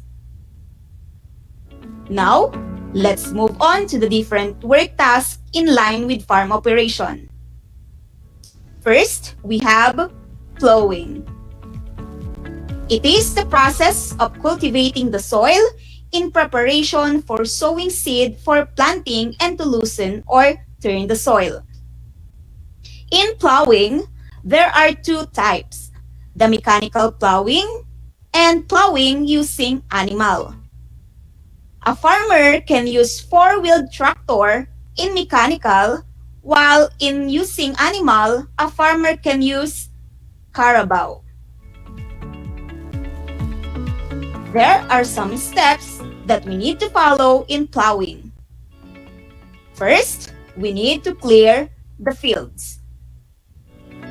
Second, cut all the grasses and remove stubbles that may interfere with plowing. This is important for effective weed control and for enriching the soil. Third, irrigate the field 2 to 3 days after glyphosate application and maintain standing water at 2 to 3 level/centimeter for about 3 to 7 days or until it is soft enough and suitable for an equipment to be used. And number 5, plow or rotivate the field to incorporate stubbles and hasten decomposition. Those are the 5 steps in plowing. Now, let's proceed to the safety reminders to reduce the risk of tractor accidents when doing mechanical plowing. In order to reduce accidents in operating a tractor or in other machinery, it is important to always remember and follow these things. First, safety check. Before doing any task in the farm, always check your safety. Second, service walk around. Check if there's a possible hazard that may cause any accident. Check the oil, especially when using four-wheel tractor or any kind of machinery, as well as the radiator, the air pre-cleaner and air cleaner, and the fuel level to avoid unnecessary accident or any incident. And of course, it is also important to check if there's a fire extinguisher. A fire extinguisher is an active fire protection device used to extinguish or control small fires that may happen in the workplace in the farm. Next work task in the farm is the harrowing. Just like in plowing, harrowing has 2 types: the mechanical harrowing or harrowing using animal or carabao. Harrowing is the process for breaking up and smoothing out the surface of the soil. harrowing and leveling the field thrice using a hand tractor equipped with a comb harrow to break and puddle clods of soil and incorporate organic materials into the soil thoroughly. There are several steps to follow in harrowing. The first is harrowing at 14 days before transplanting or sowing. Second harrowing is at 7 days before transplanting or sowing. The third harrowing is at 12 days before transplanting or sowing. It is also important to level the field using a wooden plank pulled by a power tiller after the third harrowing to attain uniform water depth. Next is planting. In planting, we have broadcasting the seeds and transplanting. First is the method of broadcasting. It is the method of seeding that involves scattering seed by hand or mechanically. While transplanting is the technique of moving a plant from one location to another. There are also several steps to follow in planting. First, pull out the seedlings at an average of 15 to 30 days after seeding from nurseries and transport them to the main field. The second, in a modified mat nursery, seedlings are ready for transplanting at 15 to 20 days after seeding. And the third, transplant the seedlings soon after pulling from the nursery in a puddled and leveled field. Fourth, transplant 2 to 3 seedlings per hill at shallow depth. And number 5, handle seedlings carefully to ensure their fast revival and rapid growth after transplanting. Next is the application of fertilizer. Application of fertilizers is a supplemental application of plant nutrients to crop to augment the supply from natural sources. These are the steps to follow. First is test the soil. Soil testing is important because it provides valuable information on important soil characteristics. Second, calculate how much fertilizer you need and apply the fertilizer. Number 4, cultivate or till the fertilizer into the soil around the plant. Number 5, watch for signs of over or under fertilization while your plants are growing. And number 6, clean up all your equipment as soon as you are finishing using it. And number 7, the last, store unused fertilizer in its original package, if possible in a dry and safe place. Next is the application of or spraying of pesticides. Pesticide is being applied to manage or control the pest that impacts adversely to the crop. These are the steps to follow in spraying pesticides. First, it is very important to read and check the label. Use appropriate PPE or personal protective equipment. When a pesticide bottle is empty, rinse it and mix enough pesticide to treat the plant to be sprayed. And after application of pesticides, treated plants shouldn't be handled until the spray is full dry. And last, store the unused pesticide appropriately.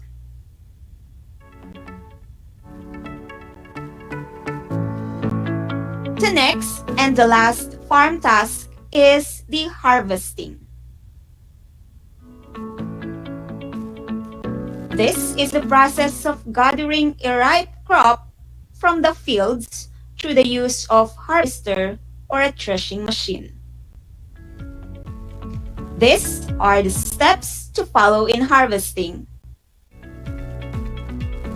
First, harvest the grain at optimum maturity to maximum yield and minimize losses.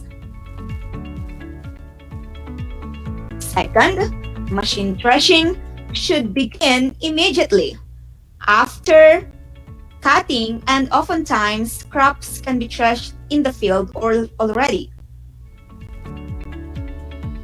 Those are the different work tasks in line with farm operations. Again, what are those work tasks? Very good. These are plowing, harrowing, planting, application of fertilizers, and application of pesticides, and the harvesting. Now, what do you think are the importance of this farm task? Very good. These are important because farming and related activities make up the basic fabric life of people. Through this task, we will be able to grow our plants or crops that provides us food for daily life and that makes us healthy. These farm activities are very necessary and very important in crop production. Now that we are done, are you excited in your activity? Great! And now, my dear students, for those who are watching on FB Live, you can participate by typing your answer on the chat box. And for those who are listening and watching on television, you can write your answer on a paper. Are you ready? Okay, let's proceed to your activity. For your activity, the direction is to identify the following task of farm workers shown in the picture. Again, look at the given picture. Identify what task of farm worker is shown in the picture. Number 1. This picture shows the process of cultivating the soil in preparation for sowing seed, for planting, and to loosen or turn the soil.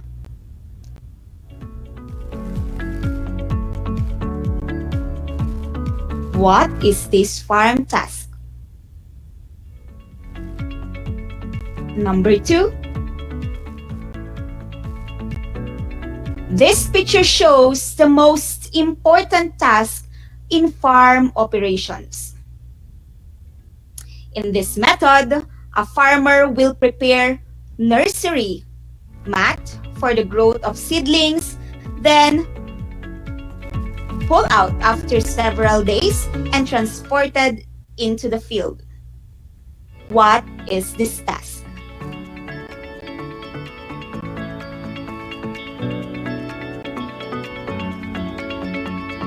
Number 3.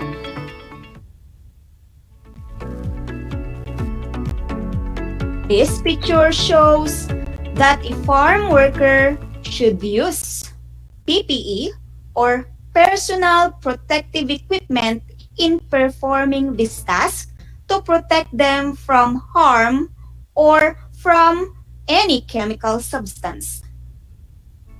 What is this task?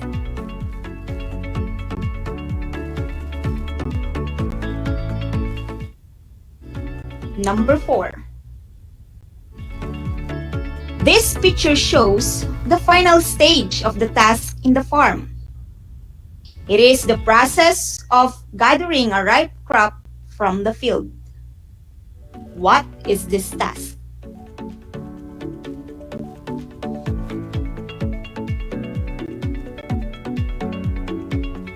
Number 5.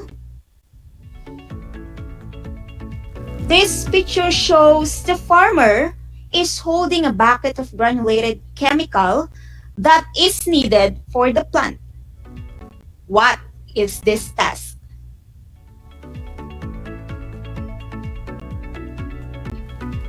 I will give you 5 seconds to finalize your answer. Are you ready? Are you done? All right, let's check your answers.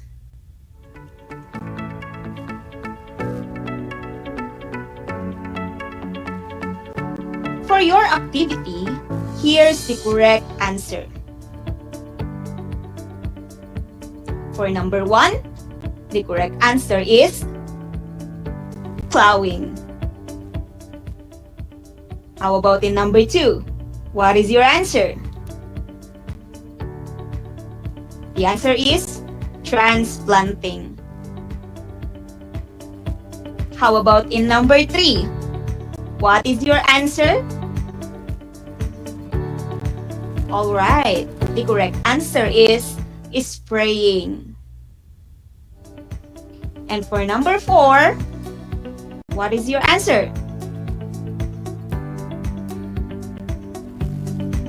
Very good. Harvesting. And in number 5, the answer is application of fertilizer. Did you get everything right? Great. Okay, count the number of the correct items. For those who got perfect score, congratulations! And for those who got 3 to 4, job well done! For those who got 2 and below, it's okay. Still, thank you for trying your best. Do not lose your hope. Please get your module and review your answers. Before we end, may I read some of the questions from different schools. Okay, we have a question here from Marawi High School. The question is, among those work tasks of farm workers, what do you think is the hardest? Well, I think the task from the preparation of the land up to the harvesting there is no easy part. So to answer your question, all those tasks are hard because it requires all the different qualities that a farm workers should possess. From dexterity, to mechanical skill, to physical stamina, and everything. And another question from Pada Pada High School. What is the difference between plowing and harrowing? Plowing of the soils helps break the soil clods and hard compact soil into pieces, while harrowing helps to further break the clods of soil into smaller bits, creating a well-smoothed soil for cultivation. That was a great learning experience with you. I hope you learned a lot today and apply this learning in your daily lives. This is Project Shine Aral TarlakHenyo, brought to you by the Department of Education, Division of Tarlac Province, in cooperation with DCTC 828 Radyo Pilipino Tarlac, sponsored by our ever-supportive Congressman of 1st District, Honorable Charlie Coangco. Thank you so much, sir. Let us always remember that in TLE, we aim for skills, knowledge, and progress. Thank you and keep safe, everyone. This is your teacher broadcaster from Bilad High School, Kaylin C. Prudencio, signing off.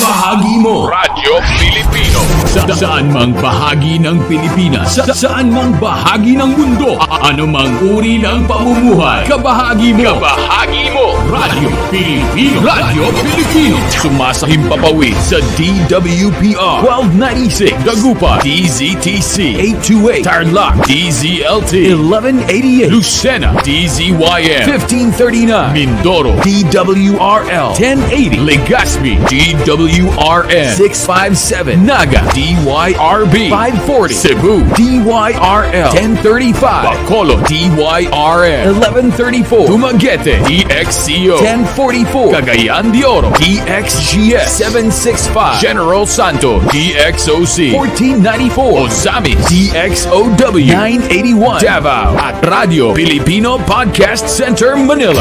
Ito ang kabahagi mo Radyo Pilipino, napapakinggan on air and online sa buong mundo sa pamamagitan ng www.radiopilipino.com.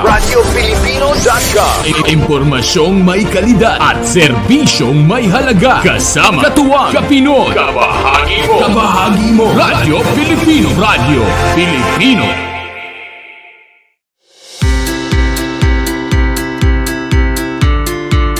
Upang matugunan ang mga kinakaharap na pagsubok ng mga guro at mag-aaral sa gitna ng kasalukuyang pandemya, nagsanib tulong sina Congressman Charlie Cojuangco ng unang distrito ng Tarlac, DEPED Region 3 Regional Director Dr. May B. Eclar at Tarlac Schools Division Superintendent Dr. Ronaldo Pozon para sa isang napapanahong proyekto na tinaguriang Project Shine, Aral TarlakHenyo. Ang mga mag-aaral ng Grade 4 at Grade 5, ganon din ang Grades 8 and 9 sa buong probinsya ng Tarlac, kasalukuyang sumasailalim sa radio-based instruction. Katuwang ang himpilang DZTC 828 kHz AM at RTV Tarlac, Channel 26. Ang Tarlac po nangunguna po ngayon pagdating po sa radio-based instruction. Marami pong humahanga sa atin. I'm very happy this station, itong DCTC, could reach the whole of Region 3. Hindi natin alam, we are contributing. We are creating a very big dent in the history of Philippine education. And I am proud. I am here in Tarlac. This is the noble cause of education in which you and I, without you knowing it, we are bound to do.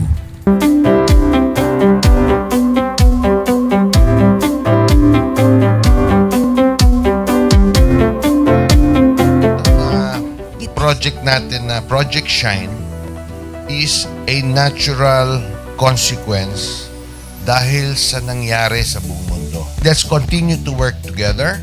I think it's very Filipino to practice bayanihan in anything or most of the things that we do. And this is a manifestation of that. No? We have private sector, we have DEPED, we have local government, all working together. And I hope the parents of some of these children, especially the parents that did not graduate from school or hindi nakapag-aral nung sila ay bata, sana naman gamitin na nila itong opportunity na mag-schooling na rin sila kasama ng mga anak nila para mag-bonding pati ang mga magulang sa mga bata. I look at this as doing God's work. Diba? So if you do God's work, it feels right. It's righteous. It's for good, not for evil. Good morning and happy learning, grade 4. Welcome to Aral TarlakHenyo here on RTV Tarlac, Channel 26. Simulcast over DZTZ 828. Radio Filipino Tarlac. I am Teacher Mercy Pacheco Bognot. This is Alistair Aidatu. I am Marie Josephine B. Andrade. I am Teacher Princess Marie M. Dueñas, and I will be your teacher broadcaster for today.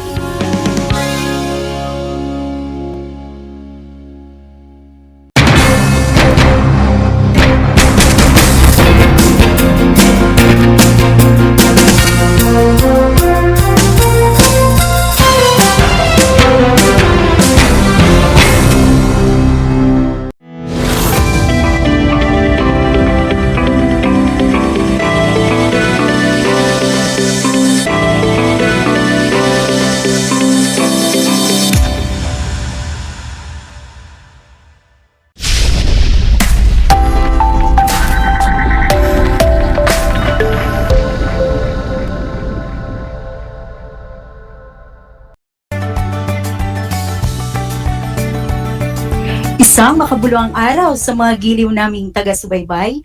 Welcome sa ating Project Shine Aral TarlakHenyo ng Schools Division of Tarlac Province. Hatid sa inyo ng RTV Tarlac Channel 26 at DCTC 828 Radyo Pilipino Tarlac.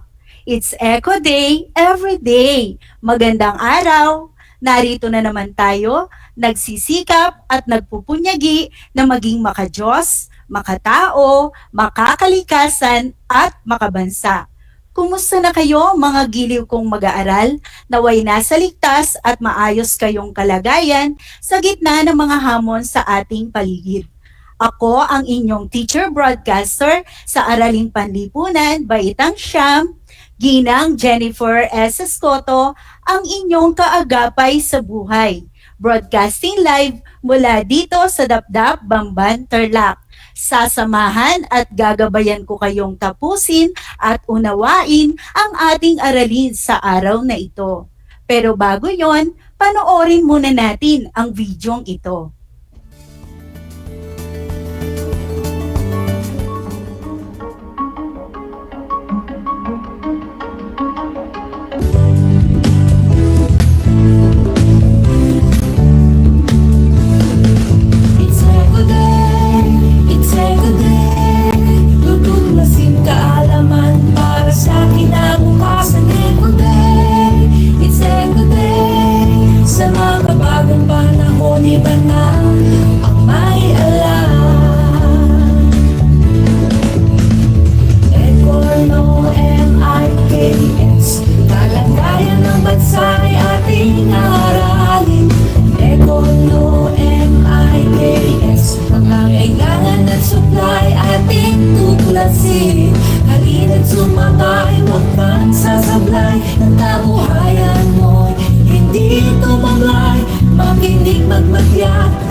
Bago tayo magsimula sa ating talakayan, narito ang ilang paalala. Siguraduhin ninyong nasa komportabling lugar kayo ngayon at maayos na napapakinggan at napapanood ang ating broadcast. Ihanda na rin ang inyong ballpen at sulatang papel upang maitala ang mahalagang impormasyon o konsepto na aking bibigyang diin. Iwasan ang paggawa ng ibang bagay at ituon lamang ang sarili sa paksang tatalakayin. Batid ko na kayang-kaya ninyo yang gawin. Sa puntong ito, nais kong kunin ninyo ang inyong module sa Araling Panlipunan para sa unang markahan, 8 linggo at 2 araw. Inaasahan sa pagtatapos ng talakayan na ito ay iyong naipagtatanggol ang mga karapatan at nagagampanan ang mga tungkulin bilang isang mamimili. Ang ating paksang aralin sa araw na ito ay ang 5 pananagutan ng mga mamimili. Ngayon naman, halina't balikan natin ang paksang tinalakay noong nakaraang episode sa ating Eco Remember. Pamilyar ba kayo sa larong Deal or No Deal? Bilang pagbabalik-aral, isulat ang salitang deal kung wasto ang pahayag at no deal naman kung hindi wasto ang pahayag. Ganon din naman yung nasa FB Live, i-type lang ang deal kung wasto ang pahayag at no deal naman kung hindi wasto ang pahayag. 5 segundo para sa iyo. Unang bilang. Ang matalinong mamimili ay tinitignan ang sangkap, presyo at timbang at ang pagkakagawa ng produkto bago ito bilhin. Is it a deal or no deal? Ang tamang sagot ay deal. 2 bilang. Ang karapatan sa patalastasan ay kailangang malaman ng mamimili upang maiwasan ang pagsasamantala ng iba. Is it a deal or no deal?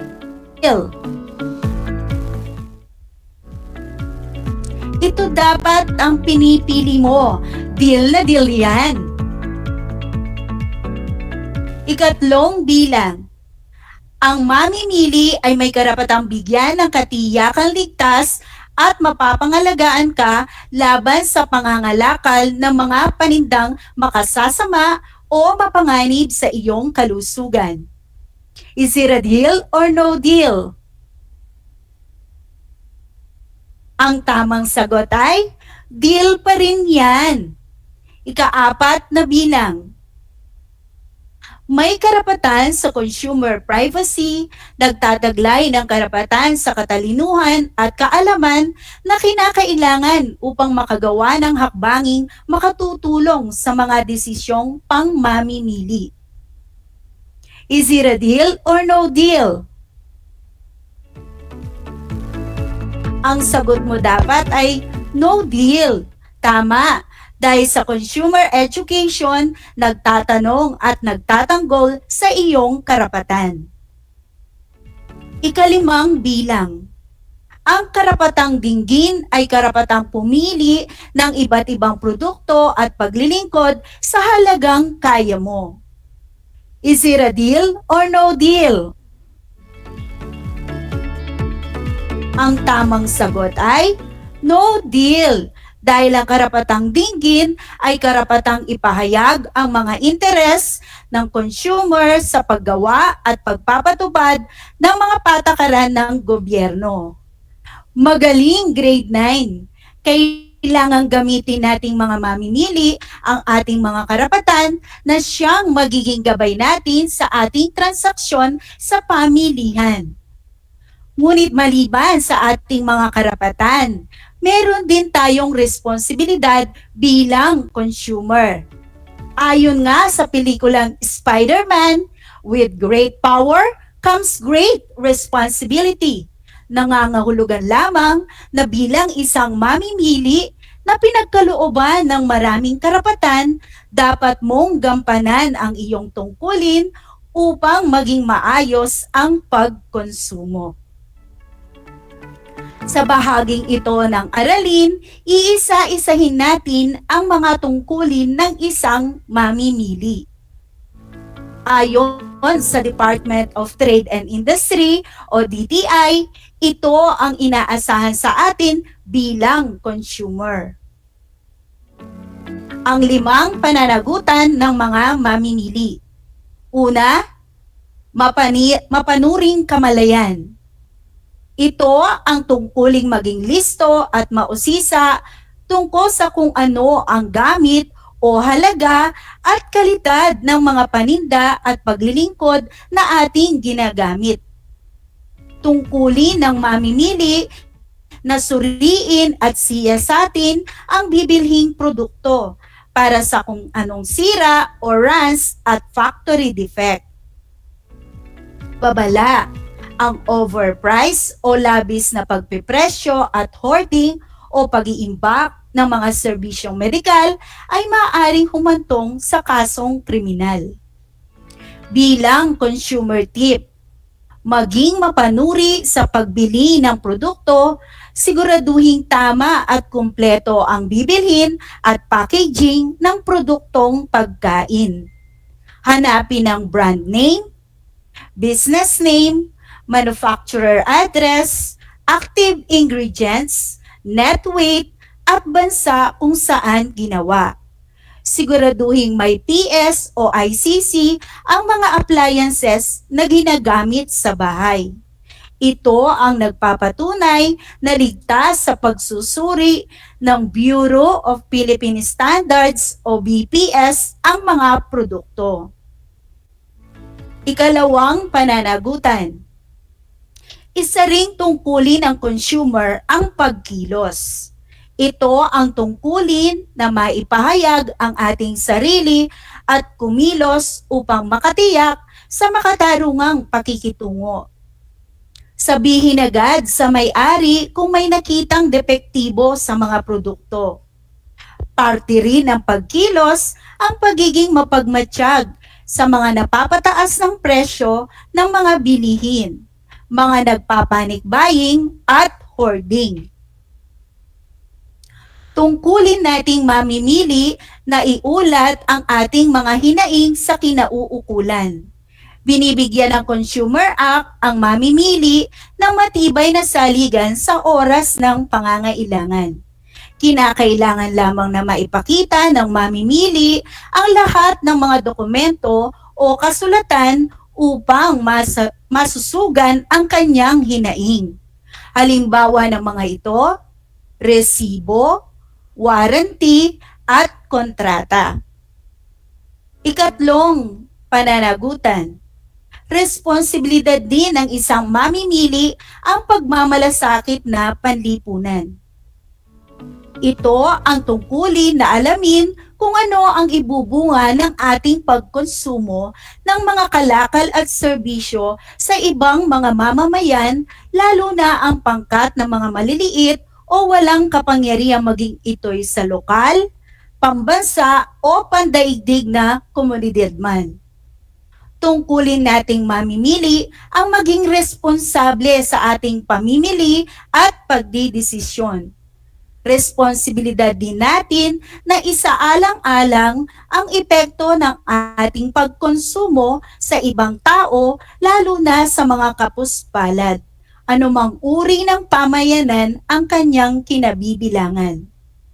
Sa panahon ngayon, may ipapakita natin ang pagmamalasakit sa lipunan sa pamamagitan ng pagsunod sa mga alituntunin ng Interagency Task Force o IATF para malabanan ang COVID-19. Isang consumer tip: siguraduhin nakasuot ng face mask o anumang pantakip sa mukha tuwing mamimili sa supermarkets bilang proteksyon laban sa COVID-19. Ugaliing mag-social distancing at sundan ang mga markang gabay sa distansya tuwing pipila sa pamilihan. Paalala ng DTI, bawal mag-hoard. Bilhin lamang ang tamang dami ng supplies upang maiwasan ang pagkaubos ng mga pangunahing bilihin sa pamilihan. Ika-4 na pananagutan. Tungkulin din ng consumer na magkaroon ng kamalayan sa kapaligiran. Ito ang tungkulin na mabatid ang kahihinatnan o epekto ng diwastong pagkonsumo sa ating kapaligiran. Mahalagang maunawaan ng bawat isa ang responsibilidad nito, hindi lamang upang matugunan ang mga pansariling kapakanan, bagkus magampanan ang responsibilidad sa kanyang lipunan, sa pamamagitan ng pangangalaga sa kalikasan, upang maproteksyonan ang mundo para sa susunod na henerasyon. Bago ka bumili, dapat mong alam ang posibleng epekto nito sa kalikasan. Nakasisira ba ng kalikasan ang mga sangkap o lalagyan ng binili mong produkto? Sundin ang 3 R's upang maproteksyonan ang ating kapaligiran. Ang reduce o bawasan, ang reuse o muling gamitin, at recycle. Maging mapagbantay sa mga polluters at mga naninira ng likas na yaman. Ang kalimang pananagutan, ang pagkakaisa. Ito ang tungkuling magtatag ng samahan ng mga mamimili upang magkaroon ng lakas at kapangyarihang maitaguyod at mapangalagaan ang ating kapakanan. May responsibilidad tayo na magsama-sama, magtulungan at iorganisa ang ating mga sarili upang maprotektahan at maisulong natin ang ating mga interes bilang mga consumer. Nararapat lamang na tayo ay dapat maging ehemplo ng isang mabuting mamamayan sa pamamagitan ng pagganap sa ating mga tungkulin. Ibigay nga natin ulit ang 5 pananagutan ng mamimili. Una, mapanuring kamalayan. Ikalawa, pagkilos. Ikatlo, pagmamalasakit na panlipunan. Ika-4, kamalayan sa kapaligiran. Ika-5, pagkakaisa. Ngayon naman, subukin natin kung kaya na ninyong matukoy ang pagkakaiba ng karapatan sa tungkulin. Isulat ang K kung karapatan at T kung tungkulin ang tinutukoy ng bawat pahayag. Unang bilang, pagtangkilik sa ating mga lokal na produkto. Ang sagot nyo ba ay T? Magaling! Ikalawang bilang, hindi nagpapadaya o nagpabaloko. K ba ang sagot ninyo? Tumpak kayo dyan! Ikatlong bilang, pagdinig sa iyong reklamo bilang isang mamimili. Ang sagot nyo ba ay K? Mahusay, mga anak. Ika-4 na bilang, pag-aksyon upang labanan ang pagsasamantala sa pamilihan. T ba ang sagot ninyo? Tama na naman kayo. Ika-5 bilang, pagbili sa mga nais bilhin nang hindi pinipilit. Ang sagot nyo ba ay K? Nakuha ninyo ang tamang sagot. Talagang alam na alam nyo na ang inyong mga karapatan at tungkulin bilang mamimili. At alam nyo ba na bukod sa mga karapatan at pananagutan nating mga consumer, meron ding mga ahensya ng pamahalaan na tumutulong upang maisulong ang kapakanan nating mamimili. Ito ang mga Consumer Protection Agencies. Sila ang maaaring lapitan ng mga mamimili para sa mga particular na reklamo. Ang Department of Trade and Industry o DTI hinggil sa paglabag sa batas ng kalakalan at industriya gaya ng maling etiketa ng produkto, madaya at mapanlinlang na gawain ng mga mangangalakal. Nariyan din ang Bureau of Food and Drugs o BFAD, hinggil sa hinaluan o pinagbabawal o maling etiketa ng gamot, pagkain, pabango at makeup. Ang City, Provincial and Municipal Treasurer naman, hinggil sa timbang o sukat laban sa pagbebenta ng DEPED, timbang ng mga madayang timbangan at mapanlinlang na pagsukat. Sa Energy Regulatory Commission o ERC, ang mga reklamo laban sa pagbebenta ng diwastong sukat o timbang ng mga gasolinahan at mga mangangalakal ng liquefied petroleum gas. Ang Environmental Management Bureau naman o DENR-EMB ang inaatasan sa pamamahala sa kapaligiran. Maaaring lumapit sa Fertilizer and Pesticide Authority or FPA hinggil sa hinaluan, pinagbabawal, maling etiketa ng pamatay insekto at pamatay salot. Nakatoka naman sa Housing and Land Use Regulatory Board or HLURB ang pangangalaga sa mga bumibili ng bahay at lupa, pati na rin ang mga subdivision. Magsumbong sa Insurance Commission hinggil sa hindi pagbabayad ng kabayaran ng seguro. Sa Philippine Overseas Employment Administration o POEA, maaring magreklamo laban sa illegal recruitment activities. Responsibilidad naman ng Professional Regulatory Commission o PRC ang hinggil sa mga hindi matapat na pagsasagawa ng propesyon, kabilang na ang mga accountant, doctor, engineer at iba pa. Securities and Exchange Commission or SEC naman ang maaaring lapitan kung may paglabag sa binagong Securities Act tulad ng piramiding na gawain.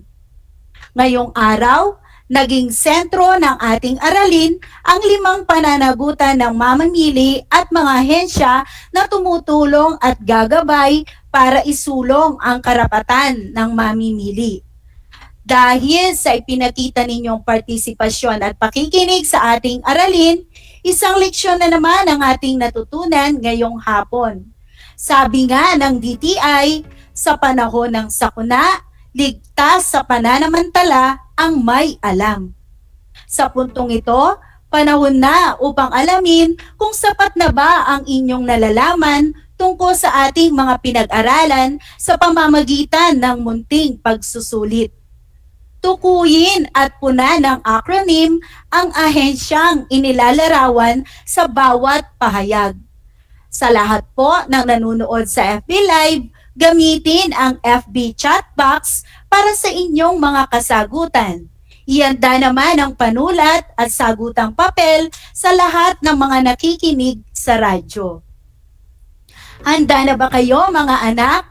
Kung gayon, simulan na natin.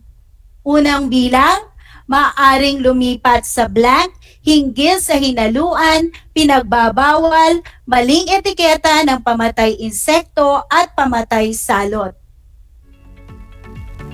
Ang sagot mo ba ay FPA, Fertilizer and Pesticide Authority? Magaling! Kalawang bilang. Sa blank, maaaring magreklamo laban sa illegal recruitment activities.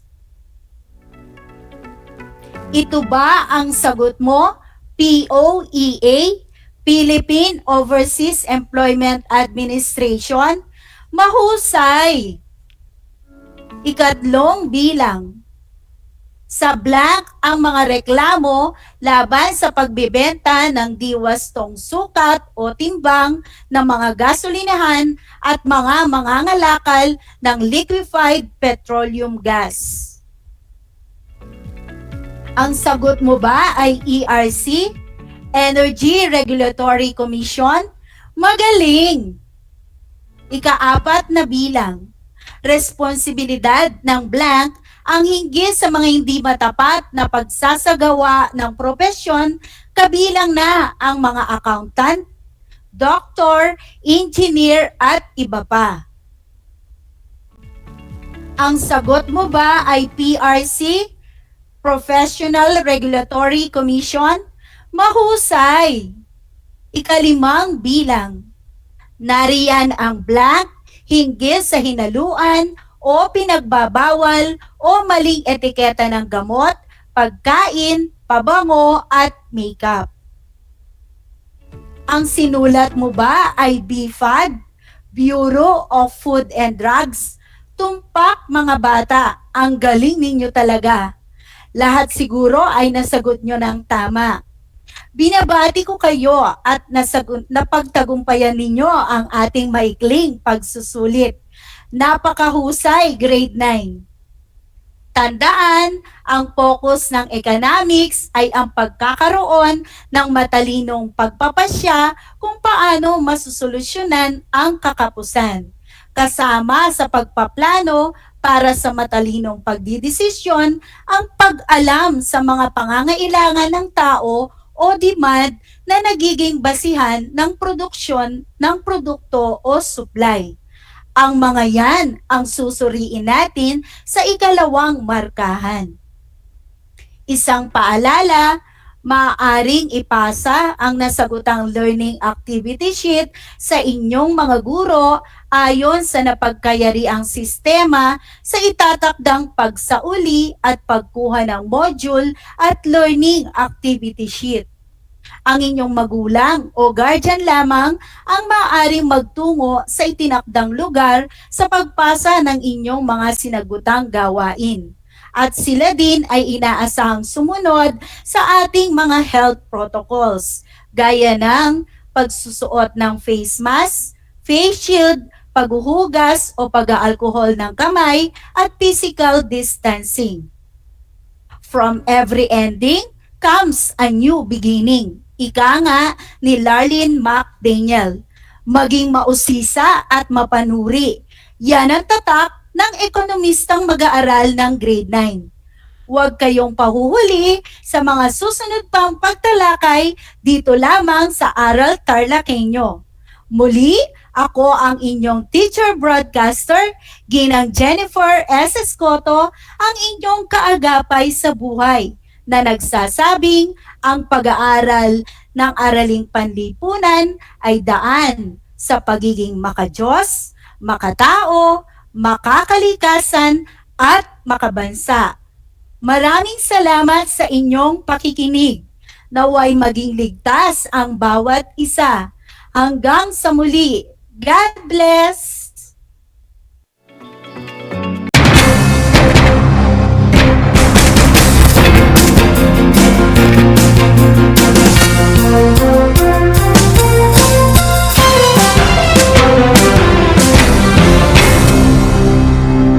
Alam niyo ba na ang gitnang Luzon ay tinaguri ang banga ng bigas ng bayan at kamalig ng palay ng Pilipinas dahil dito nagbumula ang malaking produksyon ng bigas sa ating bansa.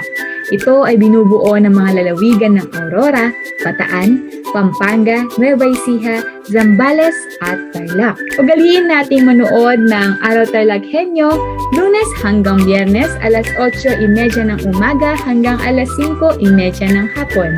Ako si Binibining Pia Izrin Capiral, ang inyong teacher broadcaster sa Araling Panlipunan dito sa Project Shine Aral TarlakHenyo. Lagi nating tandaan ang pag-aaral ng Araling Panlipunan ay tungo sa daan ng pagiging makadiyos, makakalikasan, makatao at makabansa.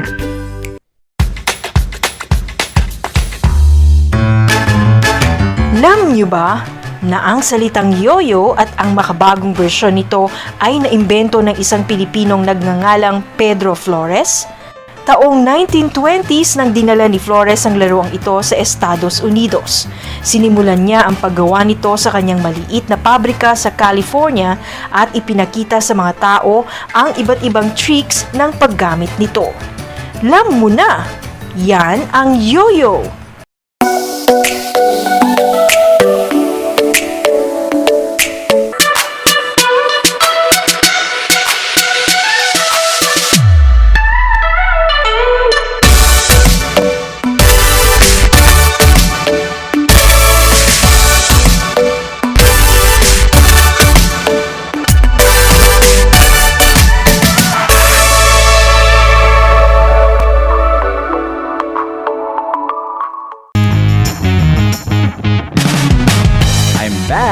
This is Sir Z, your teacher broadcaster. Magandang araw mga kapantas!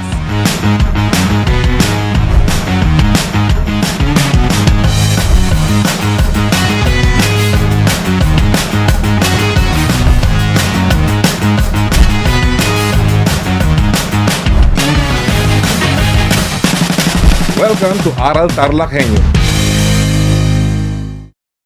The word boondocks, which is now part of the English language dictionary and vocabulary, comes from the Tagalog word bundok, meaning mountain. Catch Aral TarlakHenyo every Monday through Friday from 8:30 a.m. to 5:30 p.m. over Radyo Pilipino DCTC 828 and streamed live on Facebook page and YouTube channel of RTV Tarlac, Channel 26. I am Jeremiah Gaputan, your English teacher broadcaster. Let's learn English together only here on Aral TarlakHenyo.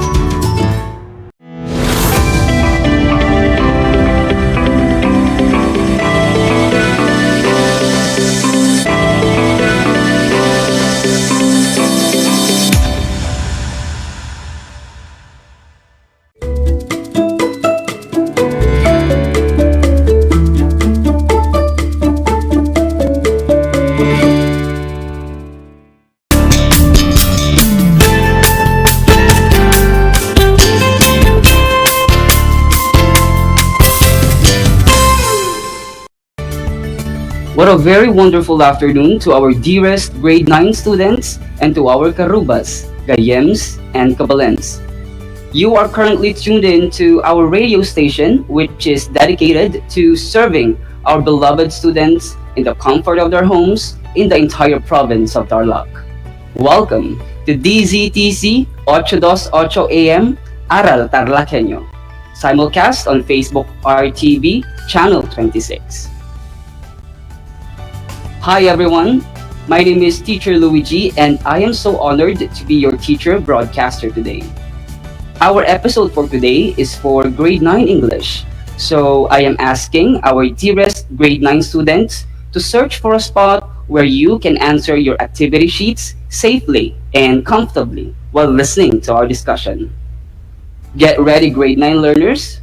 Get your pen, your lecture notebook, and your activity sheets, and let's start our session. Our discussion today for grade 9 English will focus on MELC 1, express permission, obligation, and prohibition using models. After you have tuned in and listened thoroughly to our discussion, you are expected to identify the models used in sentences, differentiate the kinds of models used in expressing permission, obligation, and prohibition, and of course, create dialogues using models. Since this is the first topic in English 9 for first quarter, I think it is only a must for us to review our past lesson, which is somehow very relevant and important for today's topic. Last time, if you could still remember, we have talked about some signages that you can find in your school and what could those signages mean. And for our recap today, we will play a game. This game is called What Are These Signages? Please go to page number 1 of your activity sheets, and this is how this game works. Imagine that you are in your schools and you saw some signages. Now, your task is to identify or to match the signages under column A with their corresponding meanings under column B. Remember, you are going to match or connect the signages with their corresponding meaning, no more and no less. Now, let me give you one try or example for you to better understand how this game works. Okay, for example, you see under column A the signage. All you have to do is to look at it carefully and match the signage to its corresponding meaning under column B. Now, the choices are A, no pets allowed; B, avoid eating; C, noisy is not allowed; and D, no ID, no entry. What do you think is the meaning of the signage?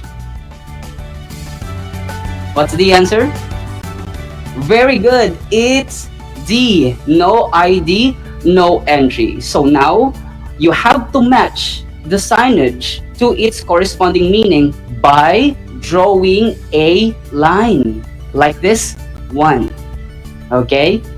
I think all of you have understood it perfectly. So let's begin with the first signage. There.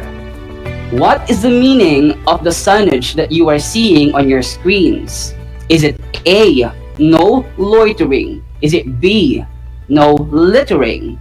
Is it C, unauthorized person is not allowed here or do not enter?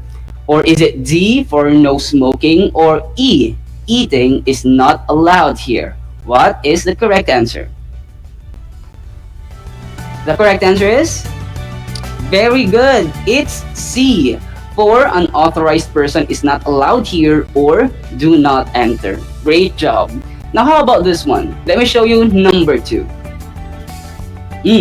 What's the meaning of that signage? What's the answer? Well, great job. The correct answer is D, for no smoking. That's fascinating. How about the number 3 signage? What do you think is the meaning of the signage? Share screen. What's the answer? Perfect. The correct answer is B, for no littering. Great job. How about the next one? Take a look at the signage. What do you think is its meaning? The correct answer is? Wow, very good. That's amazing. The correct answer is E, for eating is not allowed here. Sometimes you see this signage on the computer laboratories or science laboratories of your schools. Now, how about the 5th and last signage? What do you think is the correct answer? Very good. The correct answer is, of course, no loitering, or in Tagalog, bawal ang pakalat-kalat, especially if it's during the class hours. Now, did you match all the signages perfectly with their corresponding meanings? Yes, very good. All of you are marvelous. Great job. Well, I guess everyone is ready, so sit back, relax, and listen attentively as we now go to our main discussion. We will talk about MELC 1 today, which is about expressing permission, obligation, and prohibition using models. My dear grade 9 students, please prepare your activity sheets, your pen, your lecture notebook, your water, and let's learn. When we write or when we speak, there are times when we would want to show ability, or we would want to ask permission. We would want to show obligation or prohibition. The best way for us to do those is through using models. Now the question is, what are models? Models are auxiliary or helping verbs. And just like what I have said earlier, models may be specifically used to ask permission, express ability, express obligation, and prohibition. Let me make everything clear for you. When you say ability, it is the skill or the capacity to do something. That's ability. Now, when we talk about permission, it is an act of asking for authorization or consent from a person or people. On the other hand, when you say obligation, it expresses commitment on duty or job or work. Lastly, when we say prohibition, it is an act of disallowing or prohibiting someone from doing something. So I hope you better understand these 4 big words. Now, let us try to check the following sentences under learning task number 1, which is entitled, How are the models used? You can actually find that on page number 2 of your activity sheets. Let's see, how were the underlined models are used in the sentences? So let's identify if they are used to express ability, permission, obligation, or prohibition. On the spaces provided before each number, you have to draw a star if your answer is ability. You have to draw a crescent moon if your answer is permission. You have to draw a heart if your answer is obligation. And you have to draw an isosceles triangle if your answer is prohibition. So all I need to see as answers are star, crescent moon, heart, or isosceles triangle. No more, no less. Okay? Let's try number 1. Hey look, I can dance like Jungkook of BTS. Hey look, I can dance like Jungkook of BTS. Now if you see there, the underlined word is actually a model. Now based from how you read it or analyze it, how do you think was that model used in the sentence? For ability, To show permission, to show obligation, or prohibition? What's the answer?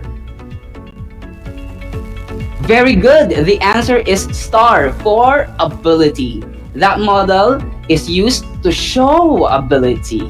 Nice. How about the second one? May I borrow your black, pink, and twice light sticks, please? May I borrow your black, pink, and twice light sticks, please? The underlined word is actually a model. Now, how was that model used in the sentence?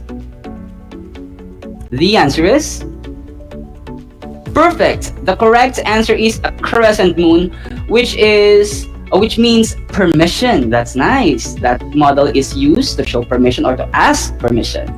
How about the third one?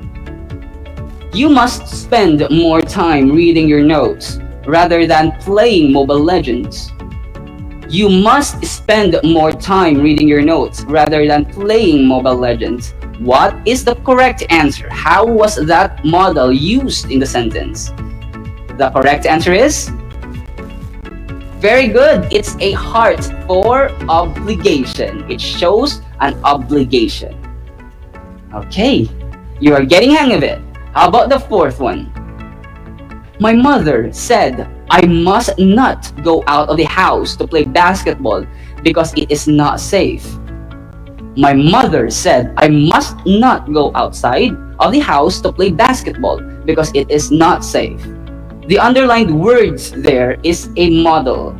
How was that used in the sentence? The correct answer is very good. An isosceles triangle, which means prohibition. How about the last one? Hey Anna, can you lend me some of your lectures of our English subjects? Hey Anna, can you lend me some of your lectures of our English subjects? How was the word can used in the sentence? The correct answer is, of course, very good. I think it's easy for you. It's a crescent moon for permission. It was actually asking for permission. Thank you very much, guys, for answering those with me. Did you get all of those numbers correctly? Perfect. See, it is easy to identify if a model is used to express ability, permission, obligation, and prohibition. It's just an easy job. But there are actually more models that we may use in certain situations. For us to better understand them, let me show and differentiate the models that we use for ability, for permission, for obligation, and for prohibition. Let's start with models that express ability.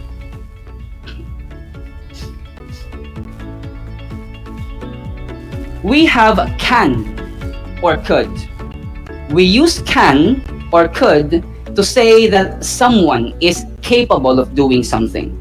For example, Mary can draw a beautiful house, meaning to say Mary has the ability or the capability of drawing a beautiful house. Second one, John could draw a beautiful house before. It's still used to show ability or capability of drawing houses. Both sentences have models to express ability.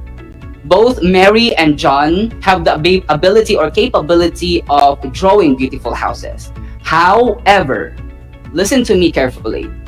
Can and could are different from one another.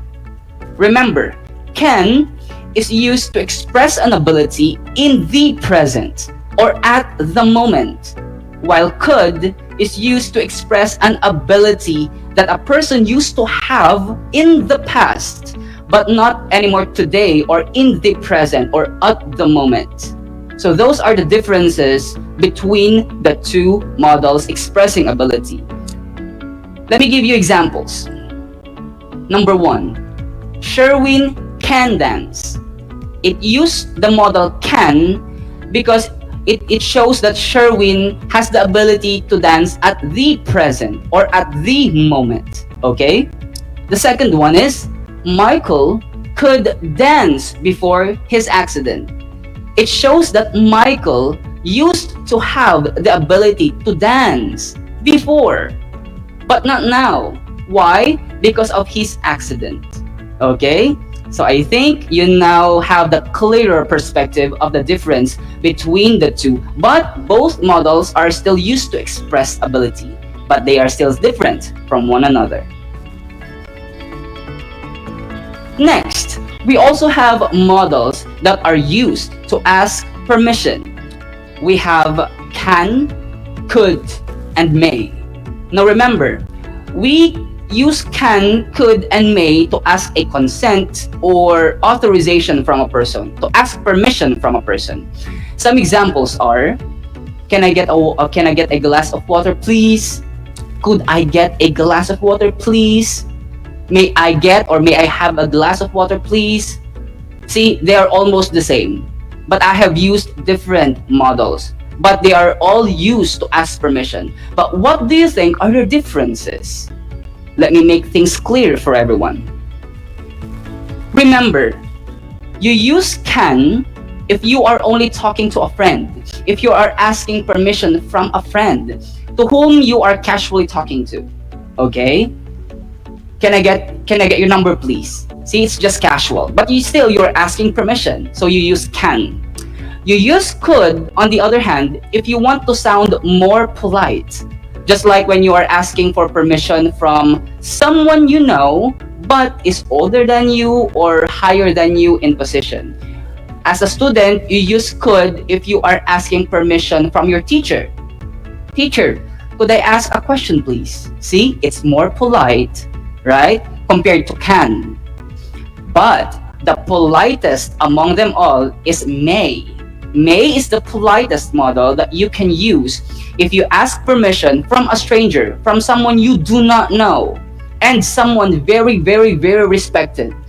For example, you had the chance to go to Malacanang and you had the chance to ask permission from the president. You should never use can or could, but you should use may. Mr. President, may I ask a question, please? Right. So those are the three models used to ask permission. Let me give you some examples.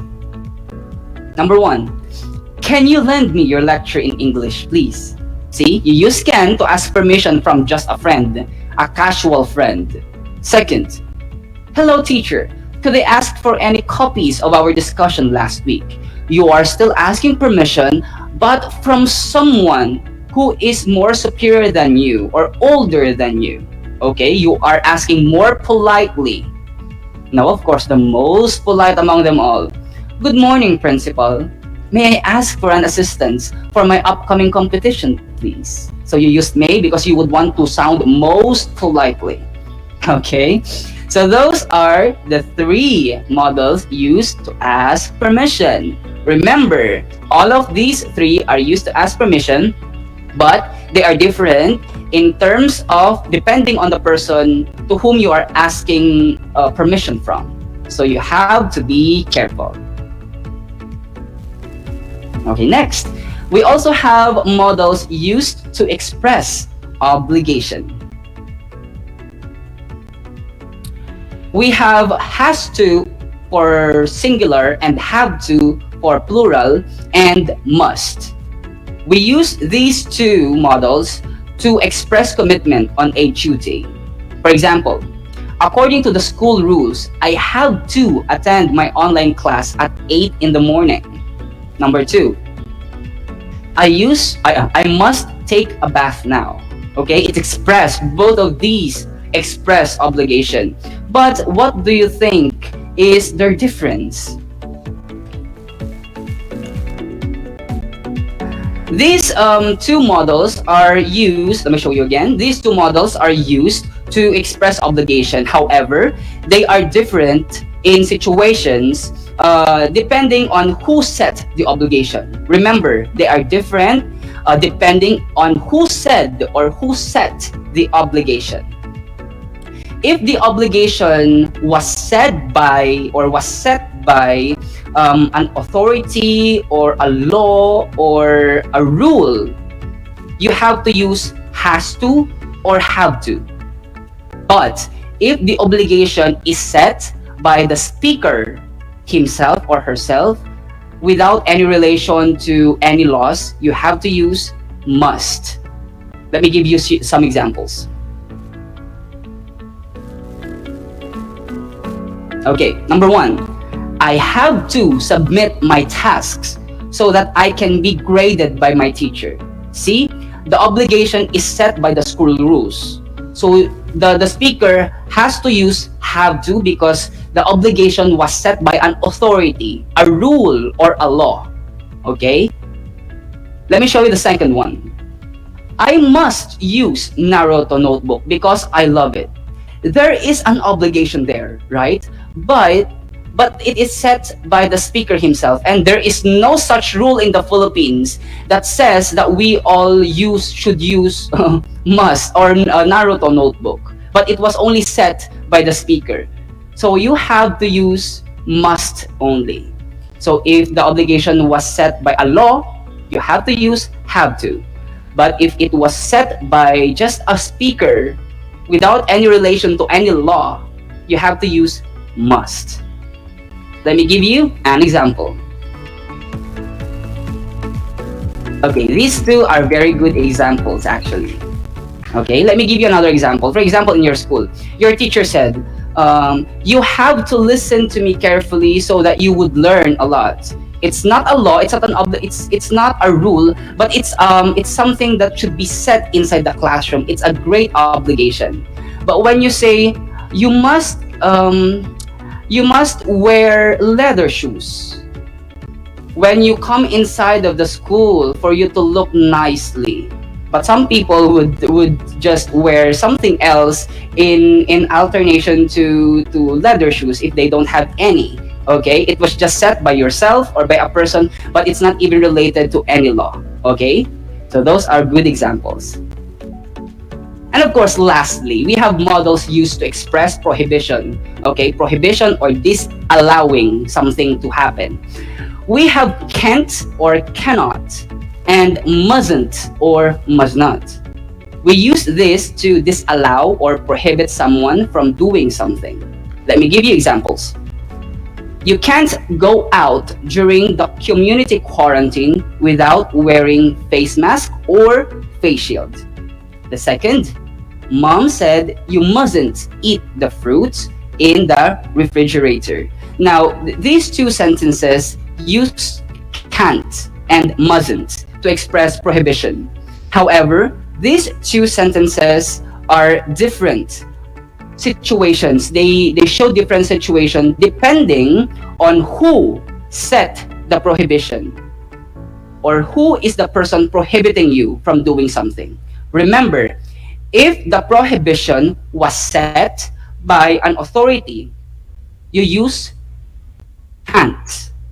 But if the prohibition is set by the speaker himself or herself, which may not be related to any law, you use mustn't. Again, if the prohibition was set by the law, you use can't. But if the prohibition was used or was set by a speaker, you use mustn't or must not. Let me give you an example. A very good example now, it's very timely. It is liquor ban, so you can't buy, that's buy actually, buy alcoholic beverages. So the prohibition was set by the rule or the law. So you have to use can't. How about the second one? You must not wear pink face mask because it is very feminine. The prohibition is set by the speaker himself, and there is no law dictating the male people to use blue or black or whatever color of the face mask. There is no such law saying that. But still, if someone is prohibiting you to do that, just like a person, so you have to use must not or mustn't. So those are the different models that we use to express ability, permission, obligation, and prohibition. Remember, models are very, very important. So you must know when and how to use them. Okay, sink everything in. Sink everything in.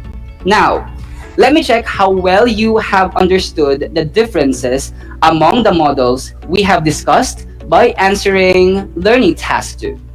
Fill the correct models in the blanks. So you can find this on page 2 of your activity sheets.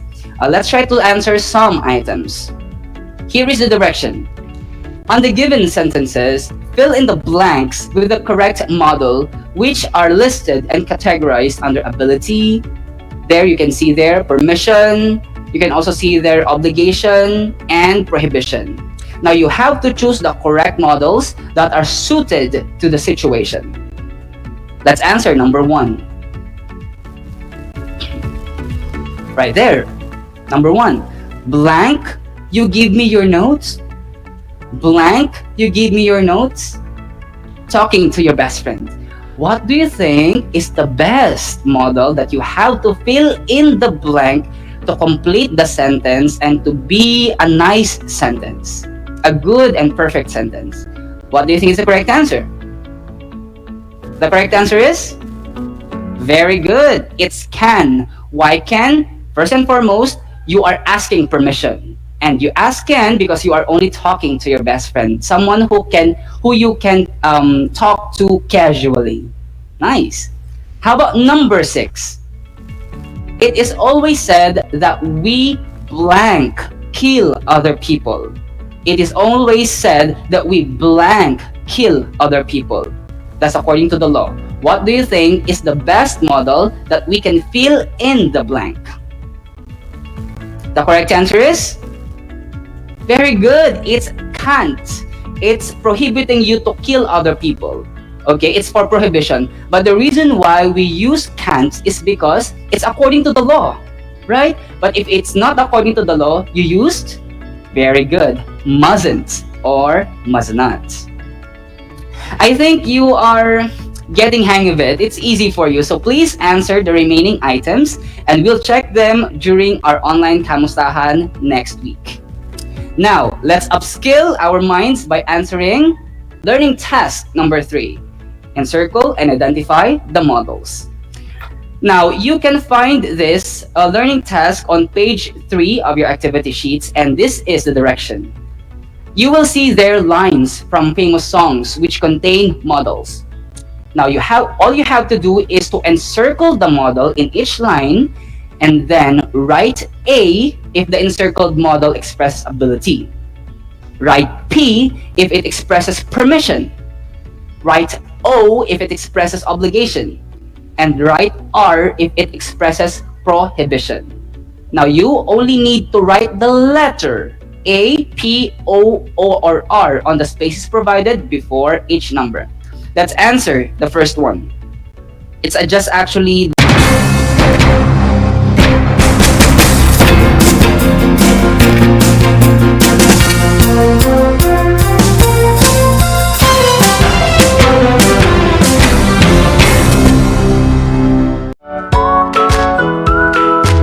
How are you today? Hello, everyone. Hello, learners of Tarlac. Good morning, Math Talino Grade 4 learners. Welcome to Aral TarlakHenyo here on RTV Tarlac Channel 26. Simulcast over DCTC Radio Filipino Tarlac.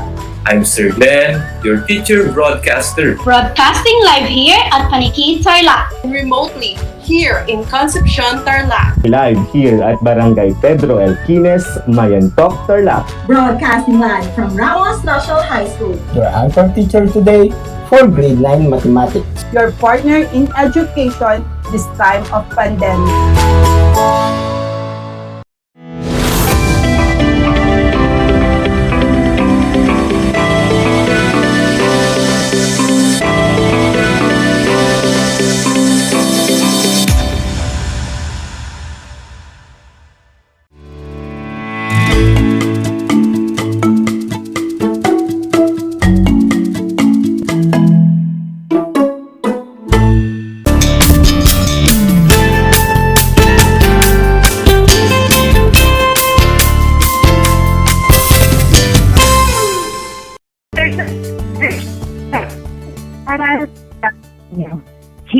on RTV Tarlac Channel 26, simulcast of the Filipino Tarlac Broadcasting Live at Kamiling Tarlac. This is a broadcaster for the TLE Grade 9 ICT Computer System SPT. TLE 9. I am grateful that despite the effects of this COVID-19 pandemic in our lives, you're still willing to learn new things. I would like to invite you to join us in an exciting learning experience at home. At this point, I want you to prepare your learning activity sheet as well as your pen and notebook so that you may take down some notes as well as we go along with the lesson. Do you have it now? Great. Make it sure that you are in comfortable place far from noise so that you can hear me loud and clear while watching and listening to this program. To be guided, using this learning activity sheet, you may do the following. Number 1, read and follow direction or instructions in the activities carefully and diligently. Number 2, take your time in reading the lessons. Number 3, answer all given activities in your activity sheets. Number 4, familiarize yourself with the following terms. First, let us have a review on our previous lesson. Do you still remember our topic last meeting? Excellent. Last time, we discussed about entrepreneurship. Again, what are the examples of people's basic needs? Excellent. People's basic needs are clothing, shelter, and food. Next question. Dan is a beginner in the world of business. How he will promote the product and services? Excellent. He must study and determine the population of a certain community. Now, are you ready for our next lesson? Let's go. Open your learning activity sheet in computer system and civility. You are expected to observe occupational health and safety in planning for installation PVC cotton with requirements. Before moving on, we will have a simple game. It is called Jumbled Letters. I'm sure you are very I will set the jumbled letters on the screen to arrange the letters to form a word. For those who are watching on Facebook Live, you can participate by typing your answer on the chat box. And for those who are listening and watching on television, you can write your answer on a paper. Let's start, my dear students.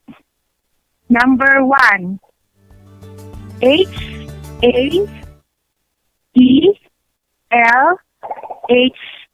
Timer starts now.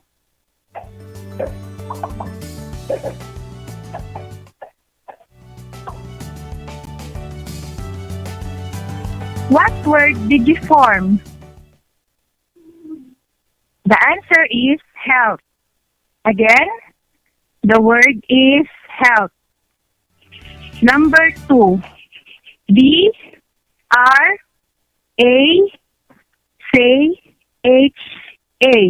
Timer starts now.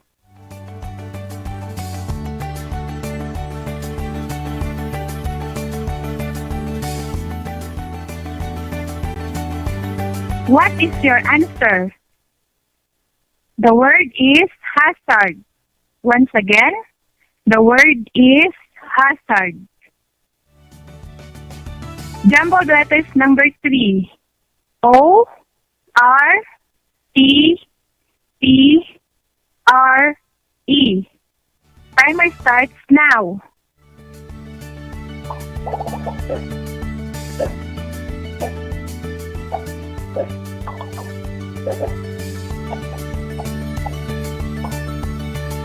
The word is report.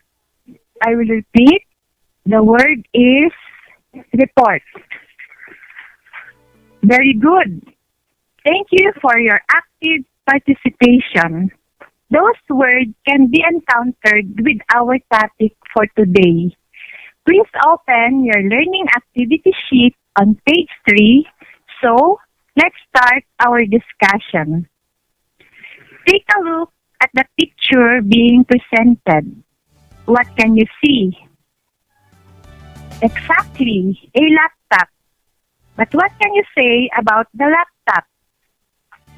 Yes, it is a damaged laptop due to improper use. Laptop can be damaged when used improperly. That is why we are going to study about occupational health and safety standards. What is occupational health and safety standards? Occupational safety and health is a planned system of working to prevent illness and injury where you work by recognizing and identifying hazards and risks.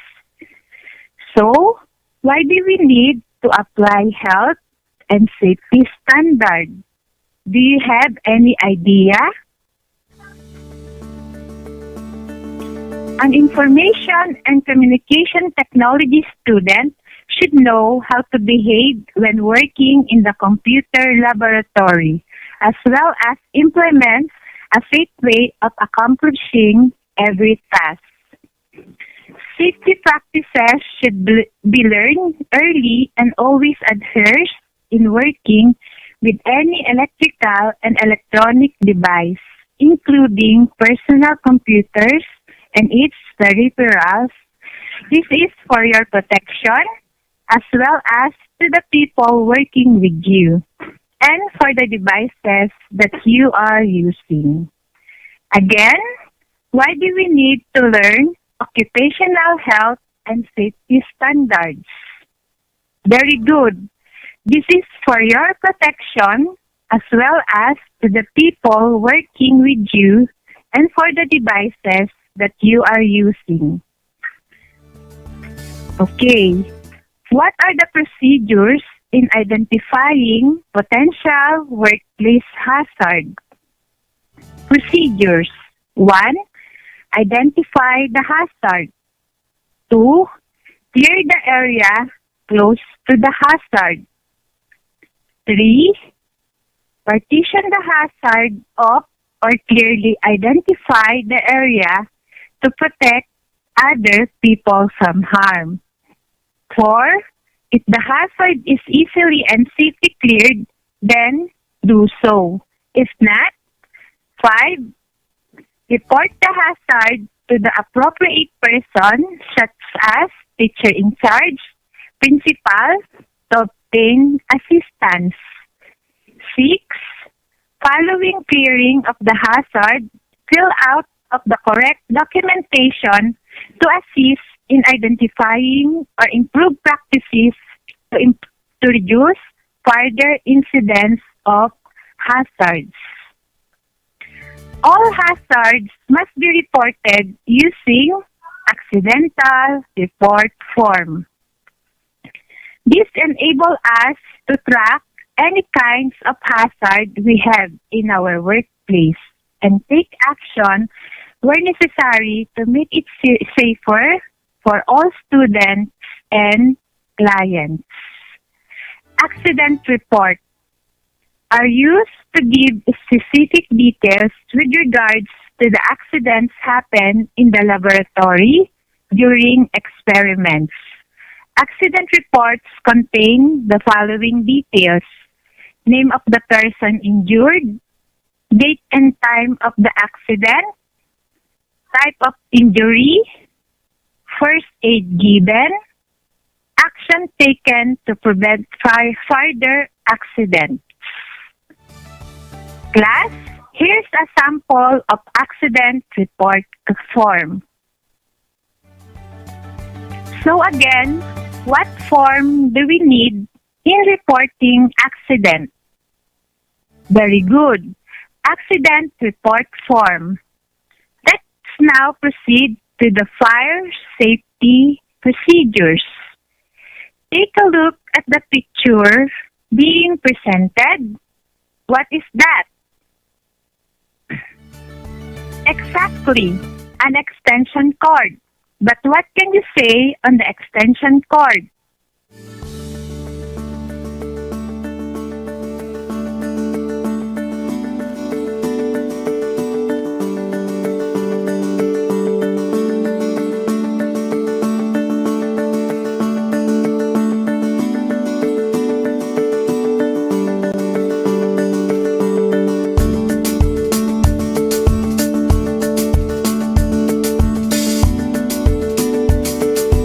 Yes, overheated extension cord that can cause fire. What will you do if there is fire on your area? Correct. You will be looking for fire exit. Fire exit. All fire exits should be kept clear of from obstacles. All students have a responsibility to make sure that chairs, empty boxes, or any other type of obstacle are not placed in or near fire exit doorways. All corridors also needs to have equipment stored on one side only to ensure that in the event of an emergency, there is a clear exit. If you find fire, assess the danger prior to do anything. If it is safer to move, assist anyone in the vicinity of the fire away from danger. If it is possible, close the door to the fire area. Call for the assistance. Verbally call fire in a loud and clear voice. Break the glass of the fire alert call point. Call to the switch. If safe to do so, attack the fire with the correct extinguisher or fire hose. Is it clear, students? Always remember those fire safety procedures. Let's now proceed to the personal safety while working with PCs. Computer equipment can be dangerous. You or other can be injured or worse, may cost a life if you don't follow proper safety guidelines when working along with personal computers. The following are some precautionary measures to take before working with any computer equipment. Wear shoes with non-conductive rubber soles to help reduce the chance of being shocked or seriously injured in an electrical accident. Do not work on components that are plugged into their power source. Do not remove expansion cards from a computer when it is turned on. Remove jewelry when working inside any computer-related equipment. Be sure not to mix electronic components and water. Again, what will you do if there is a fire on your area? Correct. You will be looking for fire exit. Observe the picture that will be presented in each slide. What can you say about the first picture? What are the possible solutions in the first picture to avoid the accident?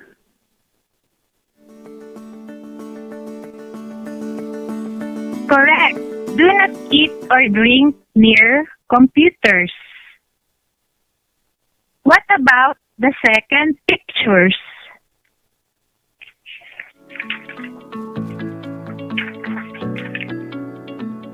Correct.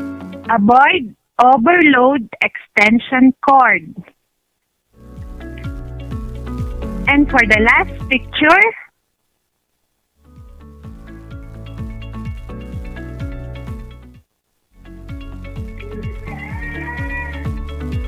excellent. Follow precautionary measures in handling electric components. And now, we are done with our lesson. Are you excited in your activity? Let us find out if you learned something with our lesson today. Now, my dear students, for those who are watching on Facebook Live, you can participate by typing your answer on the chat box, and for those who are listening and watching on television, you can write your answer on a paper. Your activity is composed of 5 items only. So, let's start. Select the letter of the correct answer. 1.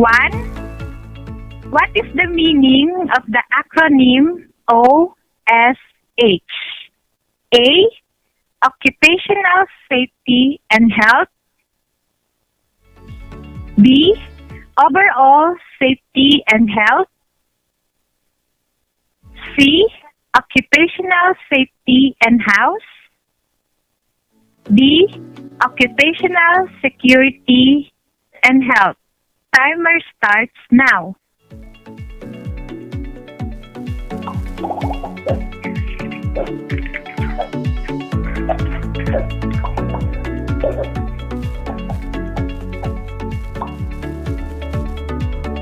Two, the following are the list to do if you find fire exit.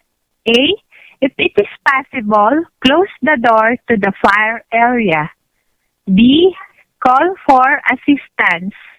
Verbally, call fire, fire in a loud and clear voice. C, break the glass section of the fire alert call point. And D, watch the fire. Timer starts now.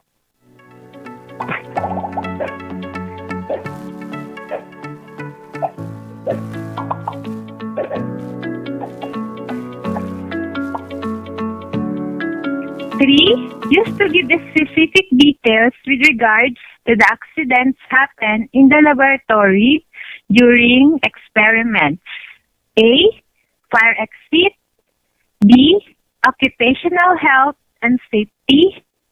C, hazard. D, accident report. Timer starts now.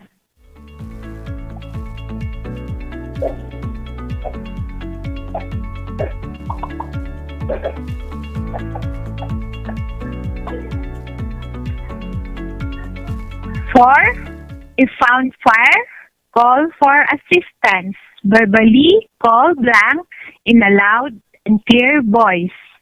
A, fire, fire. B, hot, hot. C, water, water. D, ice, ice. Timer starts now.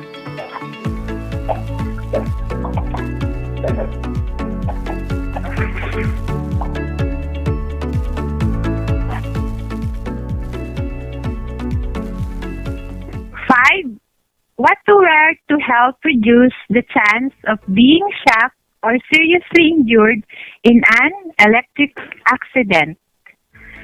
A, wear shoes with non-conductive rubber soles. B, wear high-heeled shoes. C, wear transparent shoes. D, wear leather shoes. Timer starts now.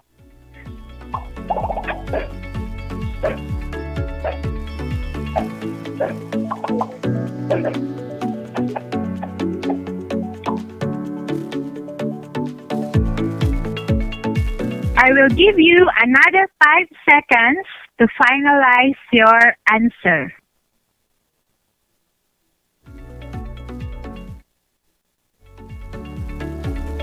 Okay, this is it. Are you ready to check your answers? Here are the answers. For number 1, the answer is A, occupational safety and health. For number 2, the answer is D, watch the fire. For number 3, the answer is D, accident report. For number 4, the answer is A, fire.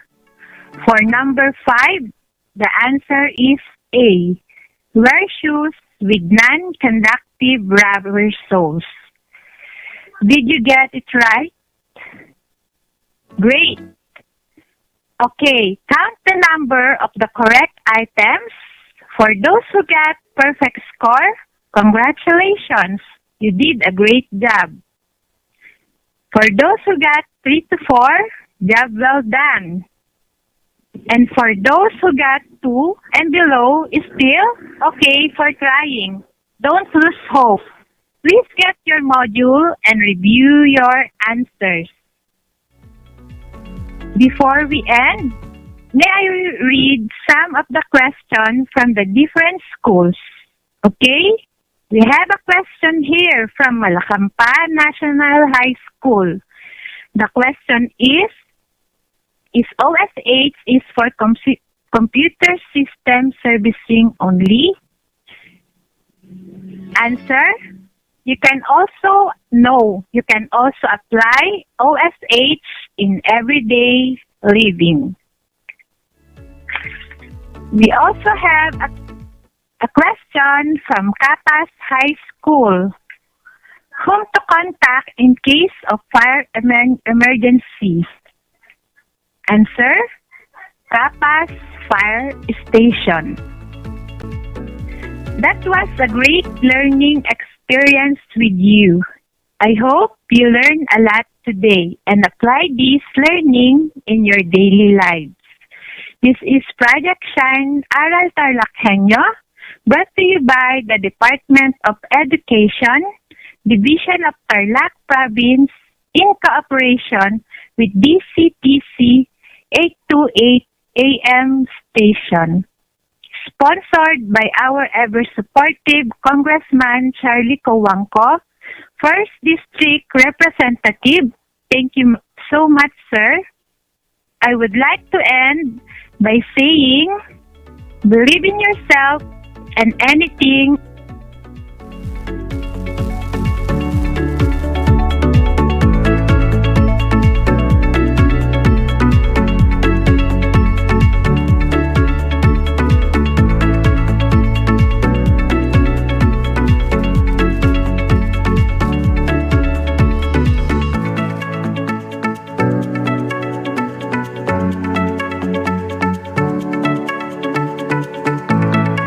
Let us always remember the skills, knowledge, and progress in TLE. Thank you and keep safe, everyone. This is your TLE broadcaster, Teacher Nasudi, signing off.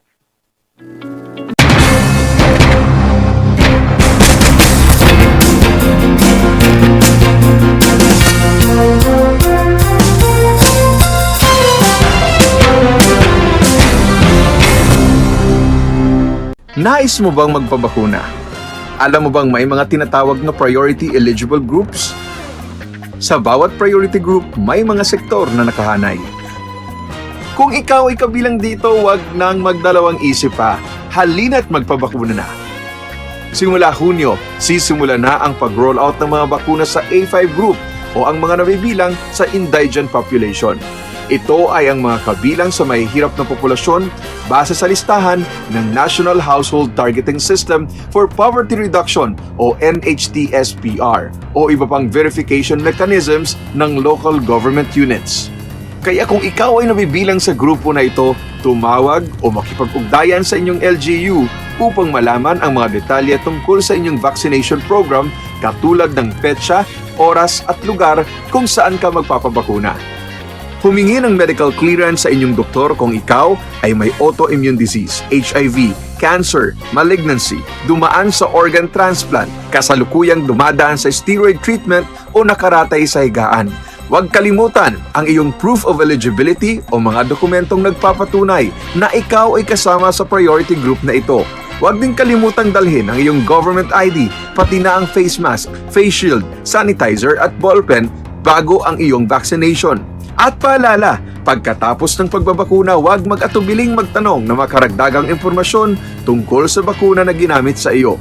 Hingin at itago ang contact information ng personnel na tatawagan kung sakaling ikaw ay makaramdam ng seryosong side effects. Huwag ring kalimutan ang vaccination card at alamin ang petsa ng iyong second dose ng pagbabakuna. Higit sa lahat, ugaliin pa ring sundin ang minimum public health standards tulad ng wastong paghuhugas ng kamay, pagpapanatili ng safe physical distancing at pagsusuot ng face mask at face shield. Ano pang hinihintay mo? Tara na sa Vida Vaccination!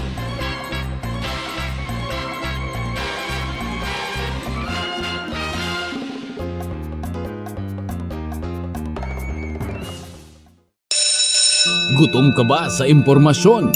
May na-miss ka bang subject at leksyon? Gusto mo bang alalahanin ang nakaraan o dagdagan ang iyong kaalaman?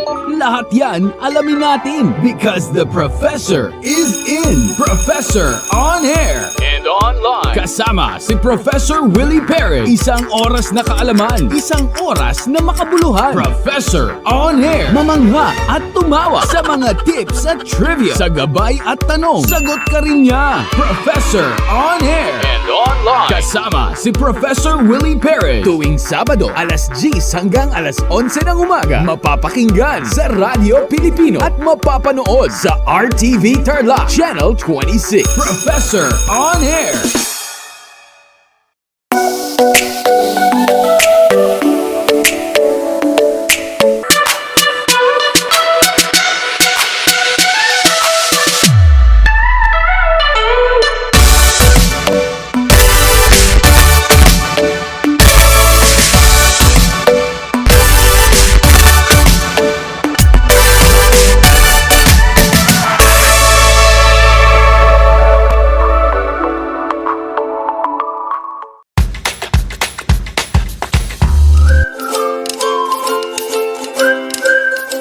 Alam niyo ba na ang jeep ay ang pinakasikat na uri ng transportasyon sa Pilipinas?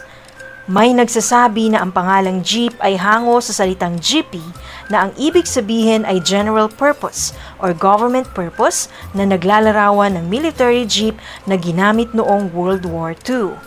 Pagkatapos ng digmaan, iniwan na ng mga sundalong Amerikano ang libu-libong jeep sa kalsada ng Maynila. Ang matibay at makulay na jeepney nga raw ay truly mestizo dahil sa half local at half foreign na katangian nito. Alam nyo na, yan ang jeepney!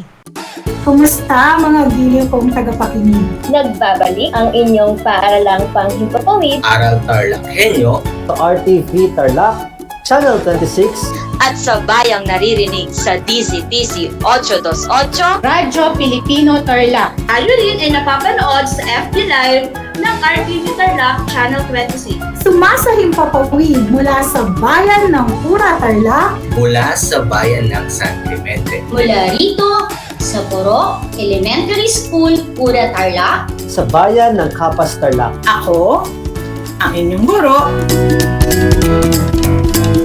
na maghahatid sa inyo ng makabuluhang pagtalakay sa ating aralin.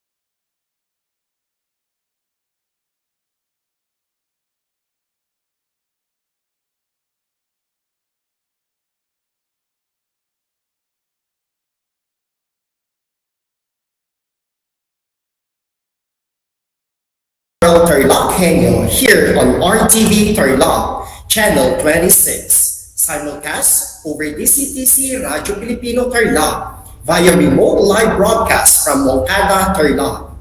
I am Norman Talentino, your teacher broadcaster for Health Grade 9.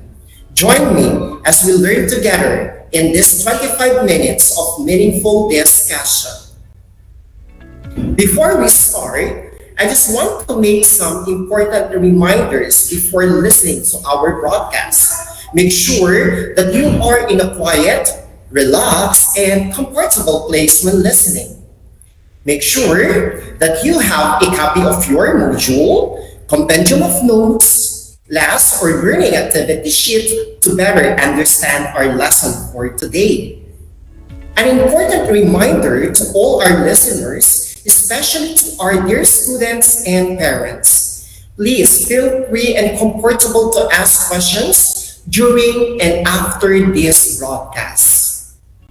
You can post your questions, clarifications, and queries via FB live stream of Aral TarlakHenyo here on RTV Tarlac Channel 26. Post a message on our class GC or through SMS.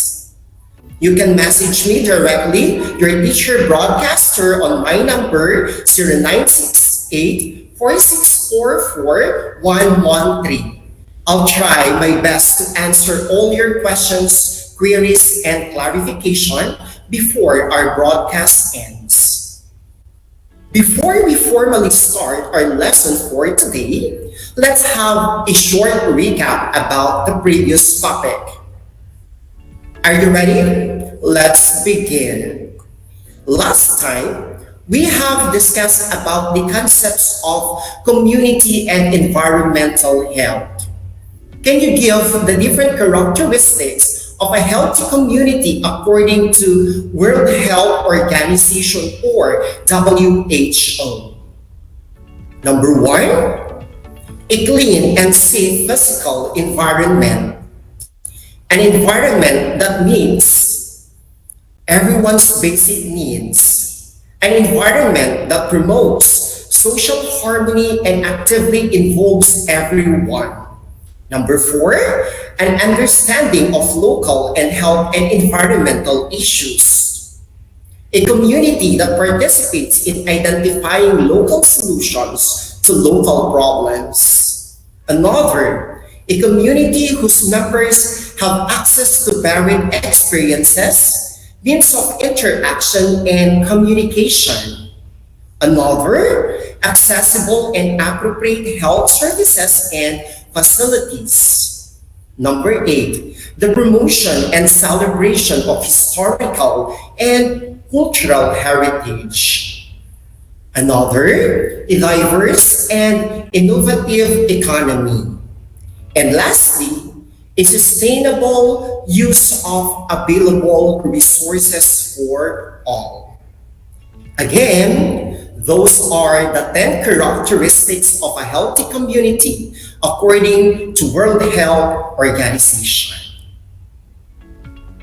We also talked about the different environmental problems in the Philippines, such as flash flood, illegal mining, soil erosion, coral reef degradation, and pollution.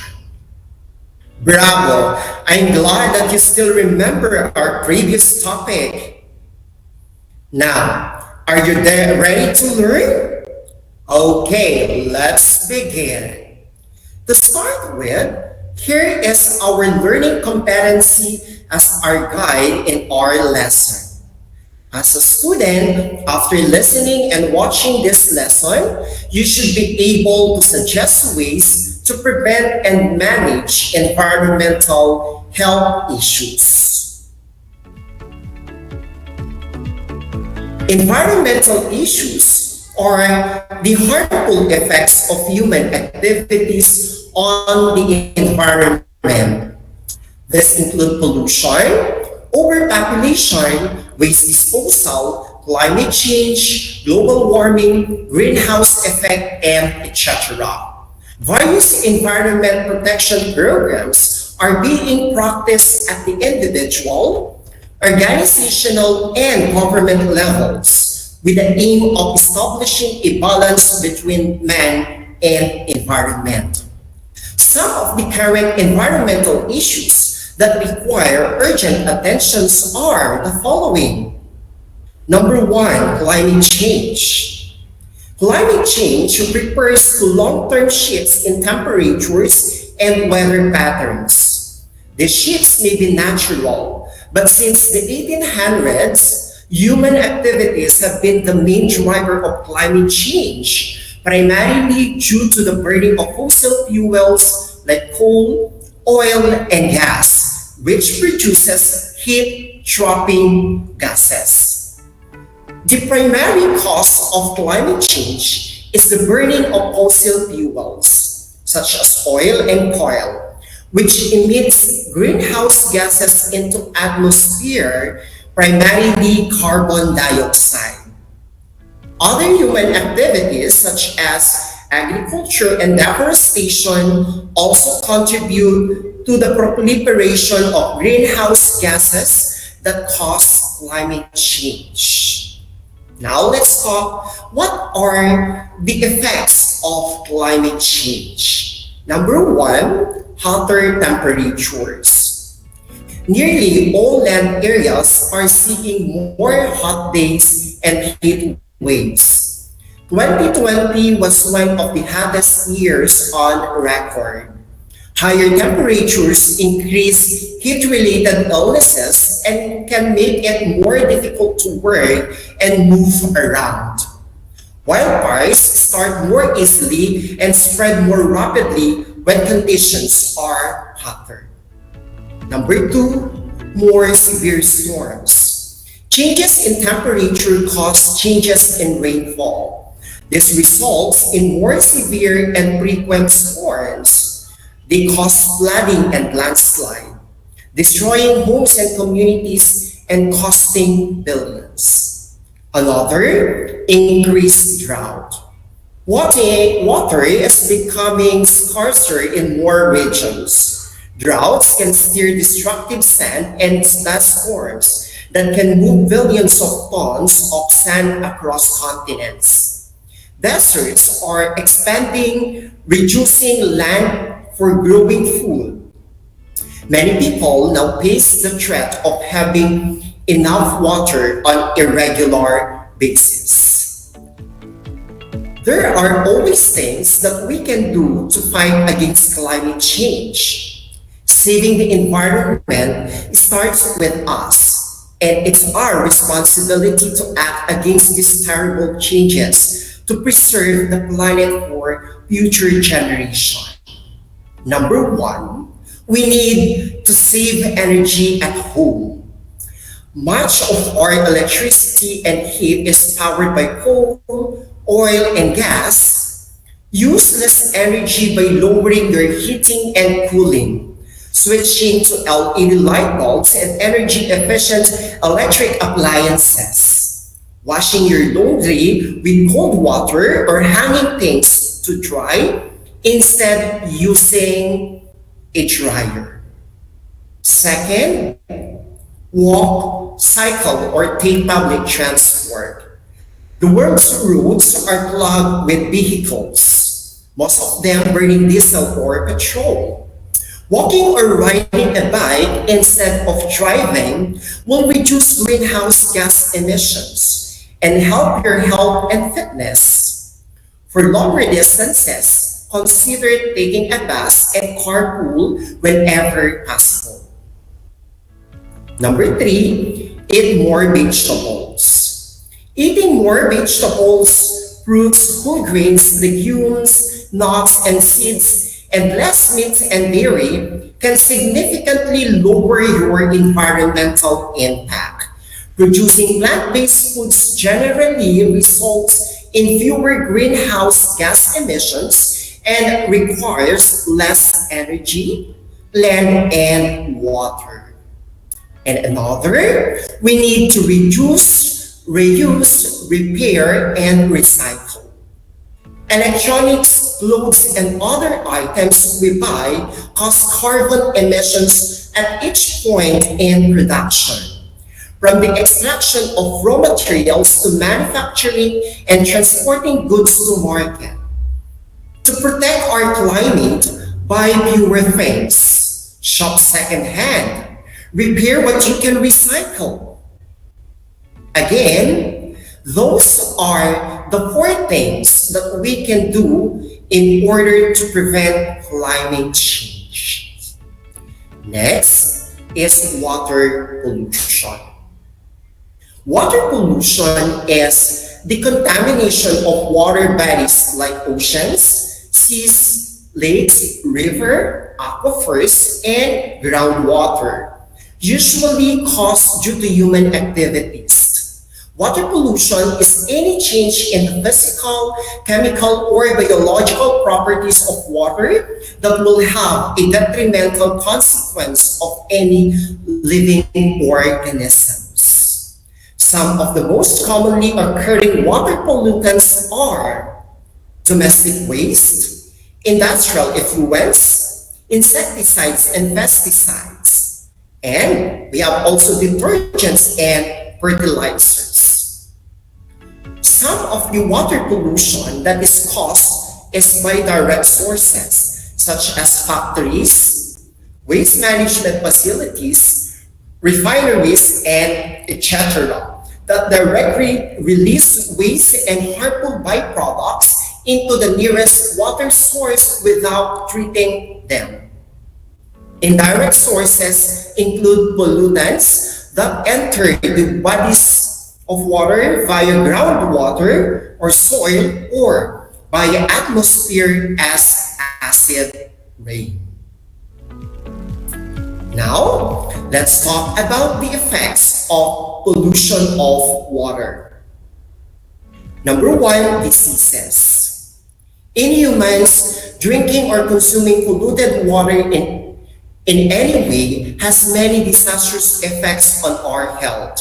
It causes typhoid, cholera, hepatitis, and various diseases. Another effect is we have destruction of ecosystem.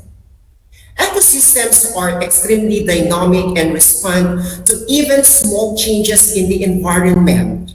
Water pollution can cause an entire ecosystem to collapse if left unchecked. Another is we have the eutrophications. Chemicals in a water body encourage the growth of algae. This algae form a layer on top of the pond or lake. Bacteria feed on this algae, and this decreases the amount of oxygen in the water body, severely affecting the aquatic life there. The best way to prevent large-scale water pollution is to try and reduce its harmful effects. These are various small changes we can make to protect ourselves from a scary future where water is scarce. Number 1, we need to save water. Conserving water is our first aim. Water wastage is a major problem globally, and we are now only waking up the issue. Simply, small changes you can make domestically will make a huge difference. Number 2, better treatment of sewage. So treating waste products before disposing of it in a water body help reduce water pollution on a large scale.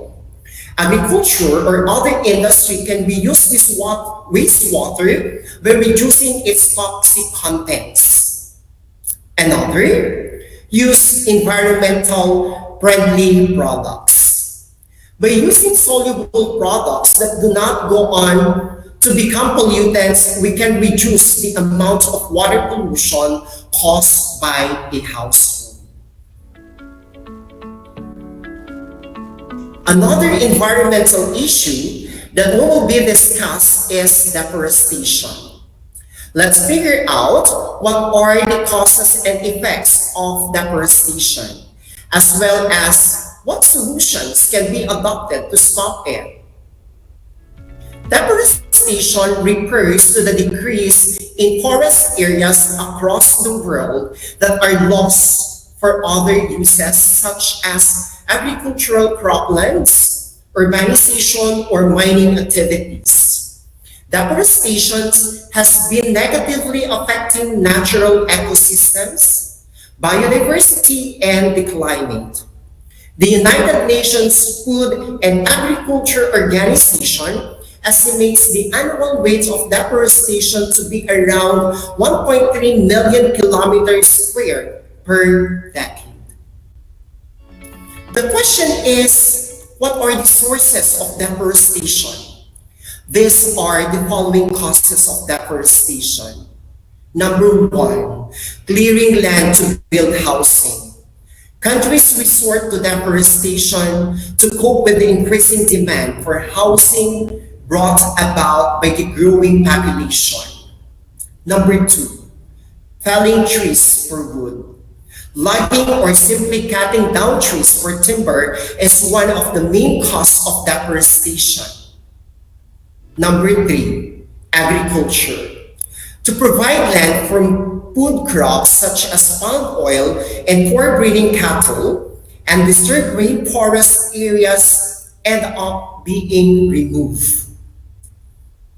Another causes is we have other land uses, land for mining and industrial projects and building those. Now, let's proceed to the effects of deforestation. First, we have climate imbalance. Deforestation also affects the climate in many ways.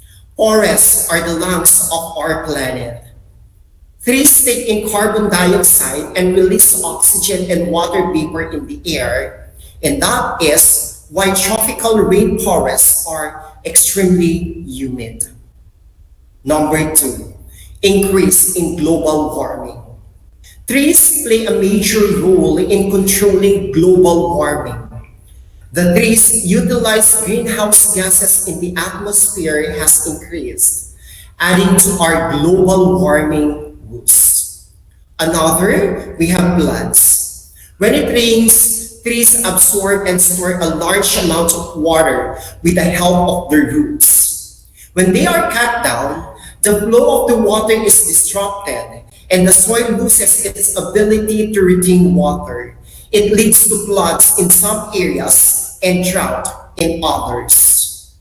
Another, we have wildlife extinction and habitat loss. Due to the massive felling down of trees, various animal species are lost. They lose their habitat and also forced to move to a new location. Many of them are even pushed to extinction. Now, let's move on to the different solutions to deforestation. Number one, we have government regulations. The best solution to deforestation is curb the felling of trees by enforcing a series of rules and laws to govern it. Deforestation in the current scenario may have reduced. However, it would be too early to assume. The money-churner nature of forest resources can be tempting enough for deforestation to continue. Number two, banning, clearing, cutting off trees. This will curb the total depletion of the forest cover. It is a practical solution and it's very feasible. Number three, reforestation and afforestation. Land scale of its tree cover for urban settlements should be urged to plant trees in the vicinity and replace the cut trees. Also, the cutting must be replaced by planting young trees to replace the older ones that were cut. Number four, reduce consumption of paper. Your daily consumption of paper includes printing paper, notebooks, napkins, toilet paper, and etc. Try to reduce consumption. reduce waste of paper, and also offer recycled paper products. Make life simple, such as printing, writing on both sides of the paper, using less toilet paper, avoiding paper plates and napkins, and whenever possible, go paperless. And lastly, we need to educate others. Still, many are entirely unaware of the global warming problem we're facing. Educate your friends, family, and community by sharing the deforestation facts and its causes and effects. Then, you can make an impact. Always remember, the earth does not belong to us. We belong to the earth. That ends our lesson for today, grade 9 learners. Now, let's have an activity. Grade 9 learners, get your answer sheet and let's have activity number 1. This activity is entitled Game Ka Na Ba? This is only a 5-item quiz. You can write your answer on your mapping notebook or to your answer sheet. And also, you can post your answer to our chat box. Okay, let's start. Number 1. The following statements are the effects of climate change, example 1. A. Kills trees if oil reaches the roots. B. Increased risk of drought, fire, and floods. C. More related illness and disease. D. None of the above. The answer is letter A. Kill trees if oil reaches the roots. Number 2, it is known as the Philippine Clean Air Act of 1999, which provides comprehensive air pollution control policy. A. PD 984, B. BP 825, C. RA 8749, D. PV 704. The answer is letter C. Republic Act 8749. Number 3. Happens when soil and rock are moved from one place to another by wind, water, and gravity. A. Illegal mining. B. Soil erosion. C. Flash flood. D. Coral reef degradation. The answer is letter B. Soil erosion. Number 4. Which is destructive change in the environment which harms health? A. Pollution. B. Population. C. Incineration. D. Climate change. The answer is letter D. Climate change. Last item, number 5. Which of the following environmental problems is experienced worldwide? A. Flash floods. B. Oil spill. C. Deforestation. D. Destruction of the ozone layer. The answer is letter D. Destruction of the ozone layer. I know you did great in your short quiz, grade 9 learners. Congratulations!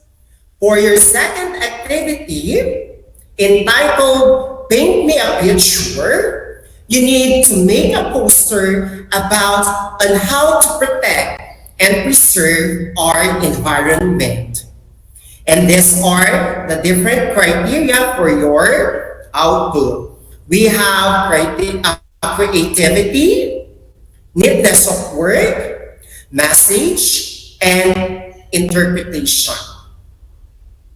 For the last part, on the reflection portion of your learning activity sheet, I want you to write a short reflection on what you have learned today.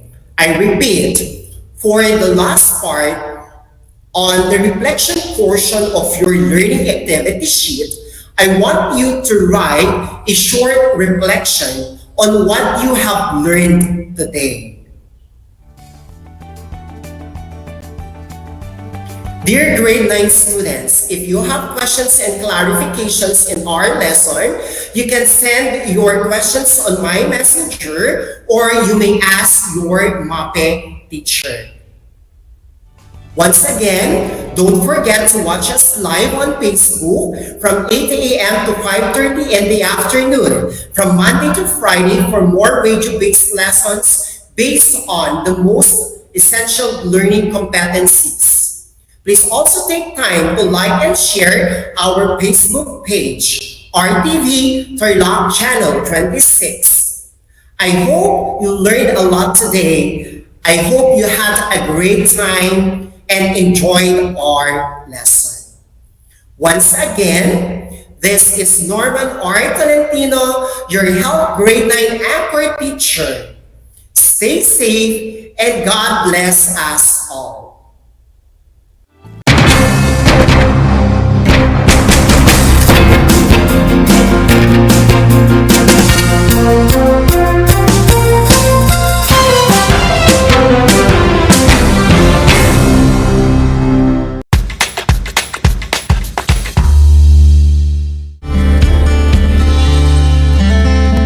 Alam niyo ba na ang Pilipinas ay mayroong 7,641 islands? Mula sa bilang na 7,107 islands, nadagdagan ito ng 534 na isla noong 2017. Tanging 2,000 lamang sa mga islang ito ang natitirhan.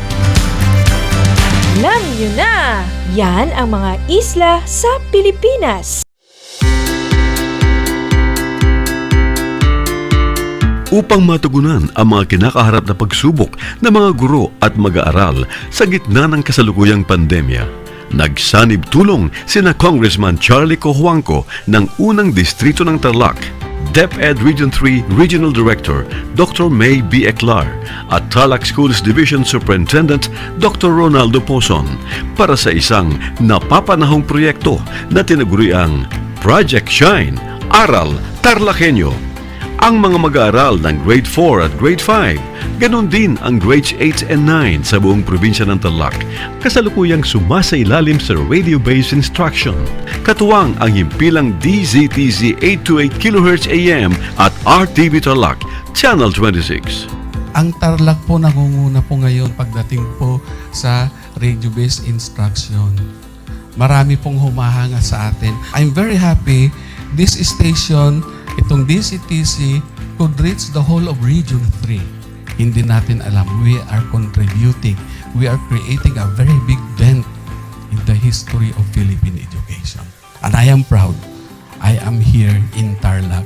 This is the noble cause of education in which you and I, without you knowing it, we are bound to do.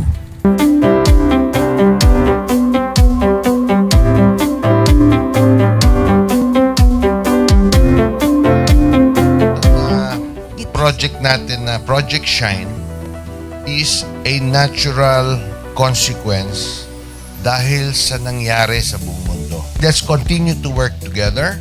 I think it's very Filipino to practice bayanihan in anything or most of the things that we do. And this is a manifestation of that. No? We have private sector, we have DEPED, we have local government, all working together. And I hope the parents of some of these children, especially the parents that did not graduate from school or hindi nakapag-aral nung sila ay bata, sana naman gamitin na nila itong opportunity na mag-schooling na rin sila kasama ng mga anak nila para mag-bonding pati ang mga magulang sa mga bata. I look at this as doing God's work. Diba? So if you do God's work, it feels right. It's righteous. It's for good, not for evil. Good morning and happy learning, grade 4. Welcome to Aral TarlakHenyo here on RTV Tarlac, Channel 26. Simulcast over DZTZ 828.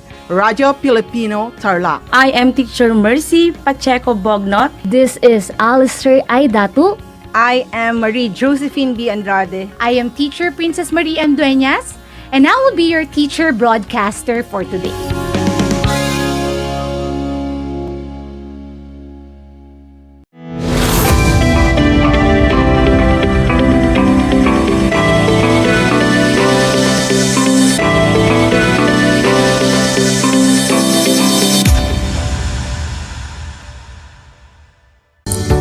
Good afternoon, TarlakHenyos. Welcome to Aral TarlakHenyo with RTV Tarlac Channel 26. Simulcast on DCTC Radio Filipino Tarlac. Live here at Tarlac City. I am Joan G. Lopez, your speaker for today. Join me this afternoon in a meaningful journey of exploring Project Simple. Before we start, I want you to find a comfortable place to stay, avoid noise. Then, check your headset or headphone if they are functioning well to hear our discussion clear. If you have any question, you can type them on our comment section in FB Live. Last week, I already finished the demonstration on how to upload modules in Simple. Today, we will continue on how to create a quiz and exam. So, let's start.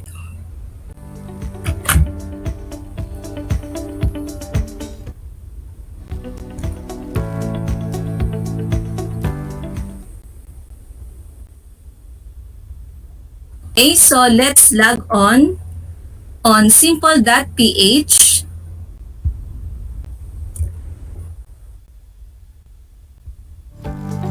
Then, the password.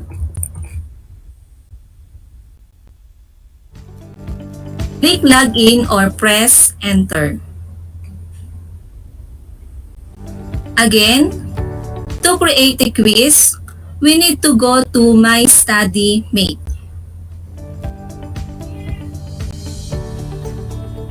Don't forget to click the year or term.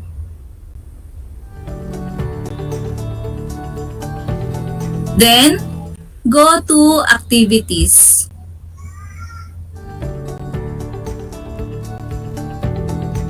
And click Create New Activity. A dialog box will appear. Select Term Schedule. Select Type. Let's first create a quiz. Click Next.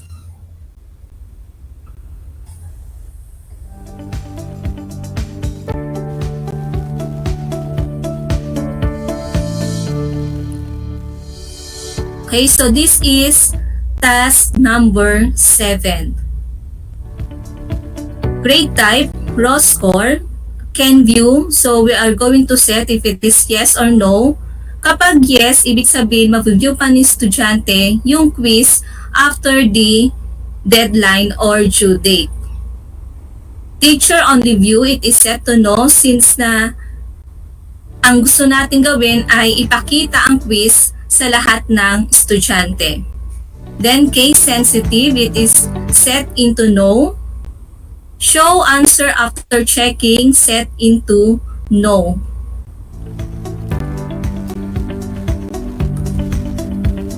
Select quiz type. For example is multiple choice, single answer,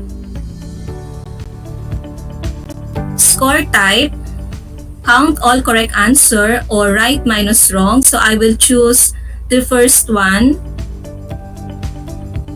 Then select checking type. So we have many options. The first one is teacher to check. So ibig sabihin si teacher ang mag-check. The second one is auto check at the end of the session. So ibig sabihin nito once na mag-submit ang estudyante, automatic nang i-check yung quiz na kanyang sinubmit. The third one is auto check at scheduled time. It means na si teacher magsiset siya ng time, for example, 7 p.m. Kunwari, pinili ko to, then magsiset ako ng 7 p.m. Doon i-check lahat ng quiz. Then the last one is auto check submission 1 by 1. So from the word 1 by 1, i-check siya ng isa-isa once na nag-submit ang estudyante. So I will choose auto check at the end of the session. Then title of the quiz.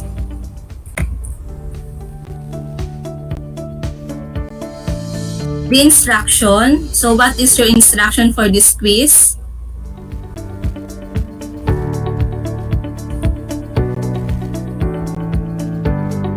Start date, today, due date, tomorrow, and accept until October 1.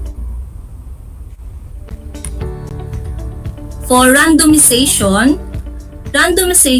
if you choose yes, the question for each student will be randomly selected from the pool of question you provided. So if you have 100 question and you choose yes, so kapag kinlik natin yung yes dito, may number of questions. So ilan ang kukunin niya doon sa pool of question na pinrovide mo. Then for students, kapag blanco, ibig sabihin lahat ng estudyante makaka-receive ng quiz na to. Kapag nag-specify tayo ng name dito, sila lang yung estudyante na makaka-receive ng quiz na ginawa natin. Then the last one is show in dashboard. So it is yes. Proceed to question. Okay, so we have two icons. The first one is get template for the quiz and the second one is import the quiz. So first, click the get template. So as you can see, ito yung template natin. We need to download. Download file. Then let's open it. On downloads, QMC, question multiple choice. So bakit may 3? Kasi pang 3 times ko nang na-download to. Then open it.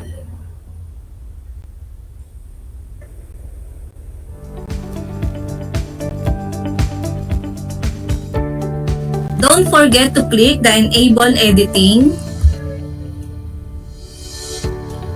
Type your question.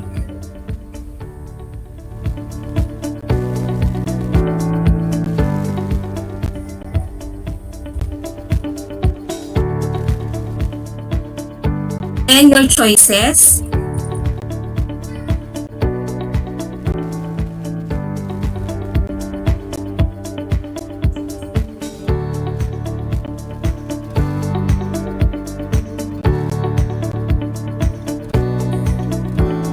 And what is the answer? Then after na ma-type lahat ng questions, choices, and answer, click Save or Control S. Then click Continue. Then let's go back to Simple. Click Import the quiz. Choose the file that we are going to import, QMC3. Then click Open. So this is the question na ginawa natin sa template. Enter the answers, keyboard. Then click Preview Quiz. A dialog box will appear. Are you sure you want to proceed? All your data will be uneditable after preview.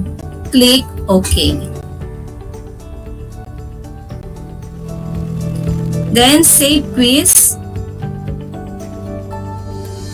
Click OK. The quiz has been successfully created. Click OK. So for the quiz number 7, ito yung ginawa natin. Let's view.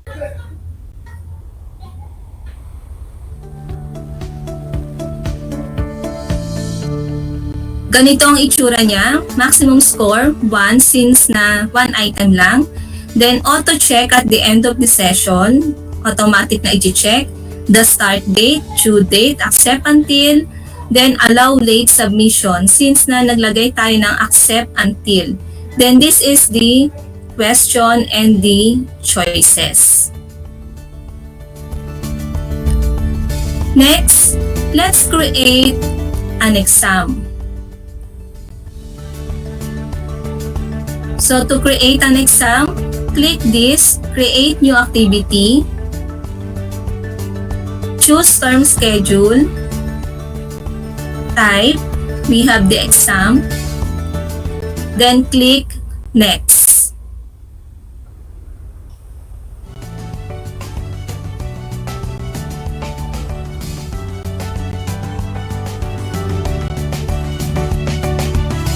Okay, so we have parts. So the task number is 2. So ibig sabihin pangalawang exam na ito na ginawa ko. So for the parts, ilang part yung exam? So we have 3. Exam title.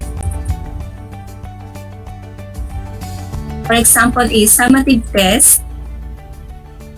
Grade type, raw score, can view, teacher only view, case sensitive, show answer after checking.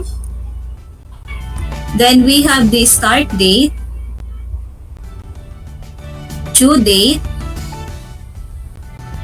and accept until. Then proceed to parts.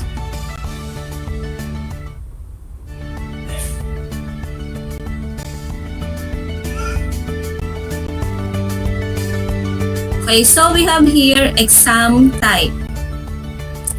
Let's try the true or false.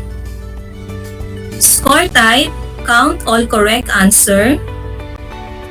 Checking type is teacher to check, auto check at the end of the session, auto check at the scheduled time, auto check submission 1 by 1. So I will choose auto check again. Title of part 1, for example, S1.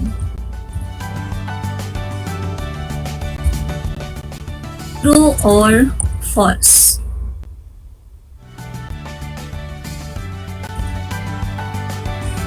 Then the instruction.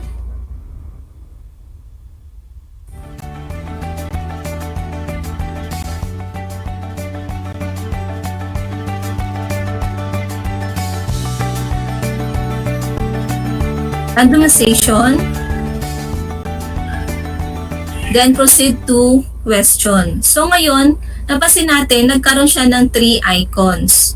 So pwedeng manual, pwedeng get template, or i-upload na kung meron ng existing. So since na wala pa, pwede tayong pumili dito sa get template or manual.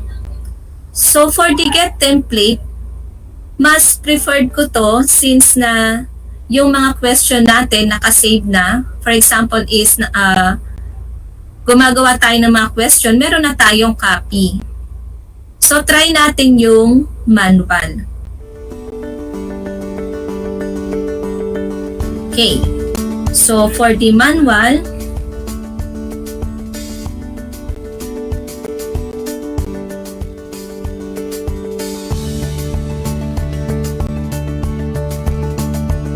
type your question.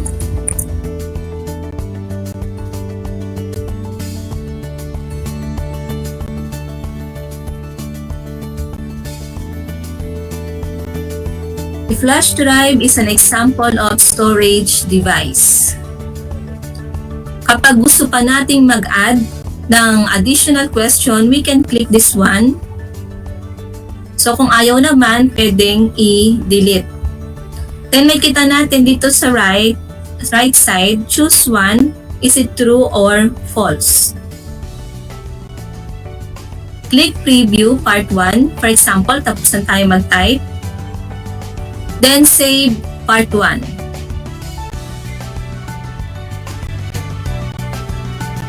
Click OK.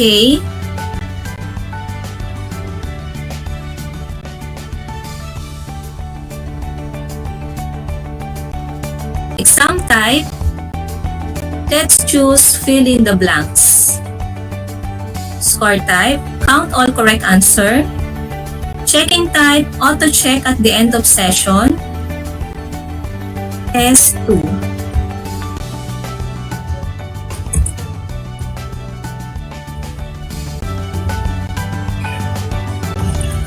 Fill in the blank. Write the correct answer. Proceed to question. Ayan na naman.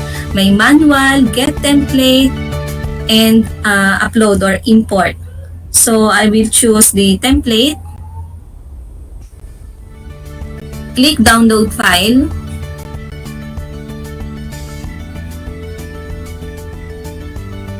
Let's open QFB. Click Enable Editing. Then your question.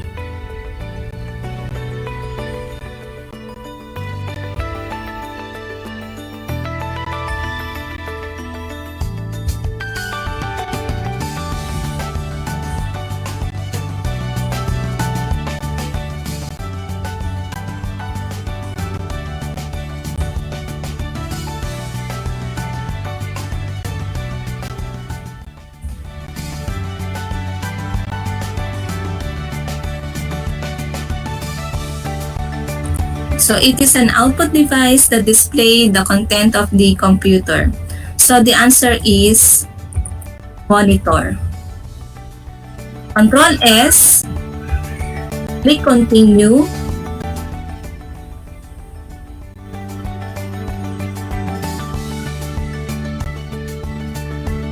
Then let's upload it.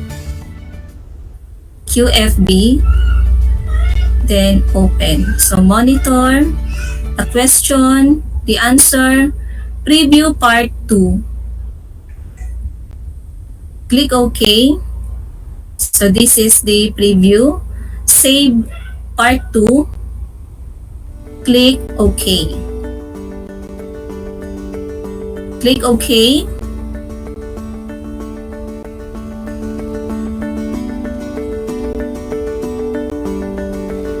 And for the part 3, let's try the enumeration. Okay, so when we select enumeration, a dialog box appears. By selecting enumeration, you cannot select randomizer. Click OK. At napansin natin, score type, manually assign score. So, ibig sabihin, si teacher ang magbibigay ng score at mag-check.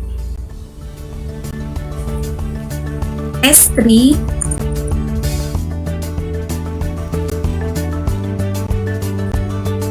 enumeration is, then proceed to question. For example is manual, enter the number of items,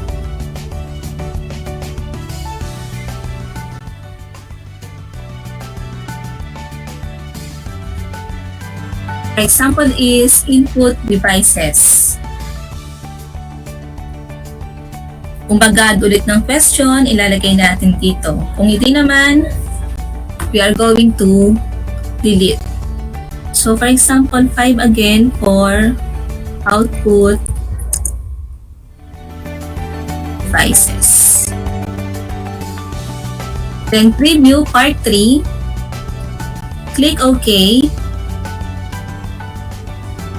Click OK. Okay, so from here, we have the question, input devices. So 5, 1, 2, 3, 4, 5. Then click Save Part 3. The title of the test, then the instruction. Click OK.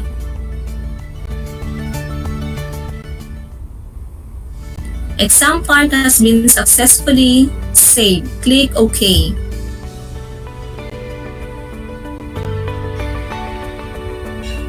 So let's see the exam. Okay, exam summative test. Let's view it. The test 1, the true or false. Okay, so this is the test 1.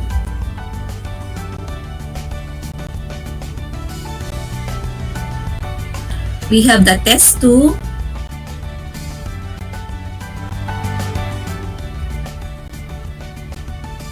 And we have the test 3. And for the result, okay, so makikita natin true dahil one item lang yon, fill in the blanks, one item lang. Then enumeration, we have 5 items. So we have the total score of 7. So wala pa nakalagay dito since na wala pang nag-answer sa mga estudyante. Okay, so that is the steps on how we are going to create a quiz and exam. So let's explore the account of a teacher in simple. So we have the go to submission.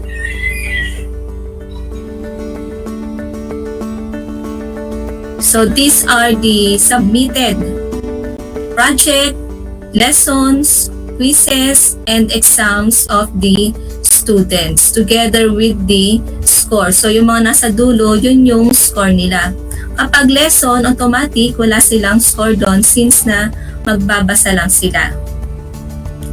And for the go to class question, dito naman natin makikita yung question ni estudyante.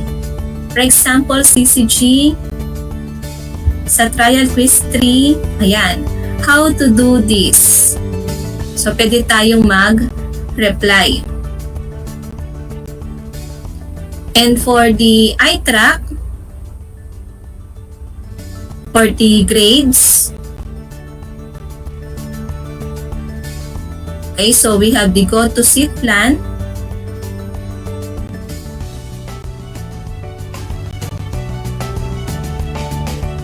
We can select how many rows and how many columns and then click set. For go to class grades,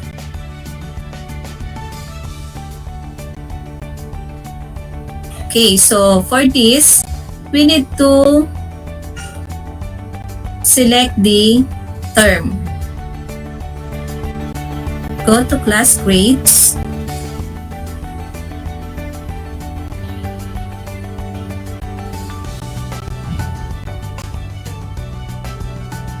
Okay, so we have this list of the students, the exams, lessons, and quizzes. Since yung quiz natin kanina is nasa 7 na, kaya 1 to 7.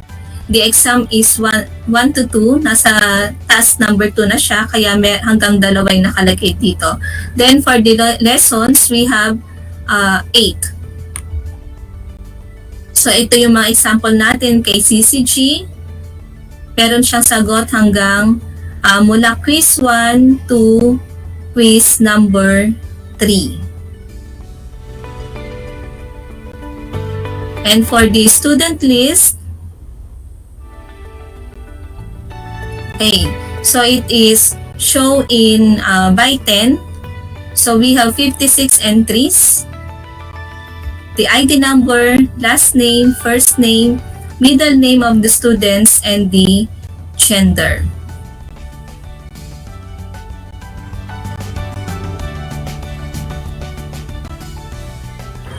We can also use this to create rubrics, create and view metrics when we want to create a metrics, when we want to view the student schedule, and when we want to set the schedule of the teacher.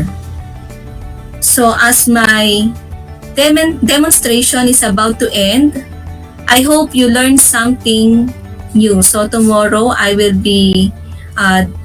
demonstrate how the student will answer the question or how the student will use the project simple.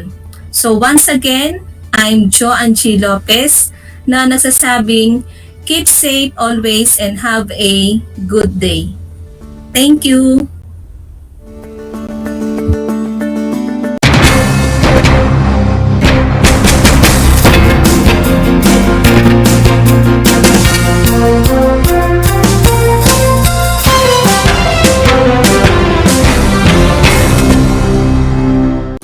Kumusta mga giliw kong tagapakinig. Nagbabalik ang inyong paaralang panghimpapawid Aral TarlakHenyo sa RTV Tarlac, Channel 26 at sa bayang naririnig sa DZTC 828 Radyo Pilipino Tarlac. Tayo rin ay napapanood sa FB Live ng RTV Tarlac Channel 26. Sumasahimpapawid mula sa bayan ng Pura Tarlac, mula sa bayan ng San Clemente. Mula rito sa Poro Elementary School, Pura Tarlac, sa bayan ng Kapas Tarlac. Ako, ang inyong guro, na maghahatid sa inyo ng makabuluhang pagtalakay sa ating aralin.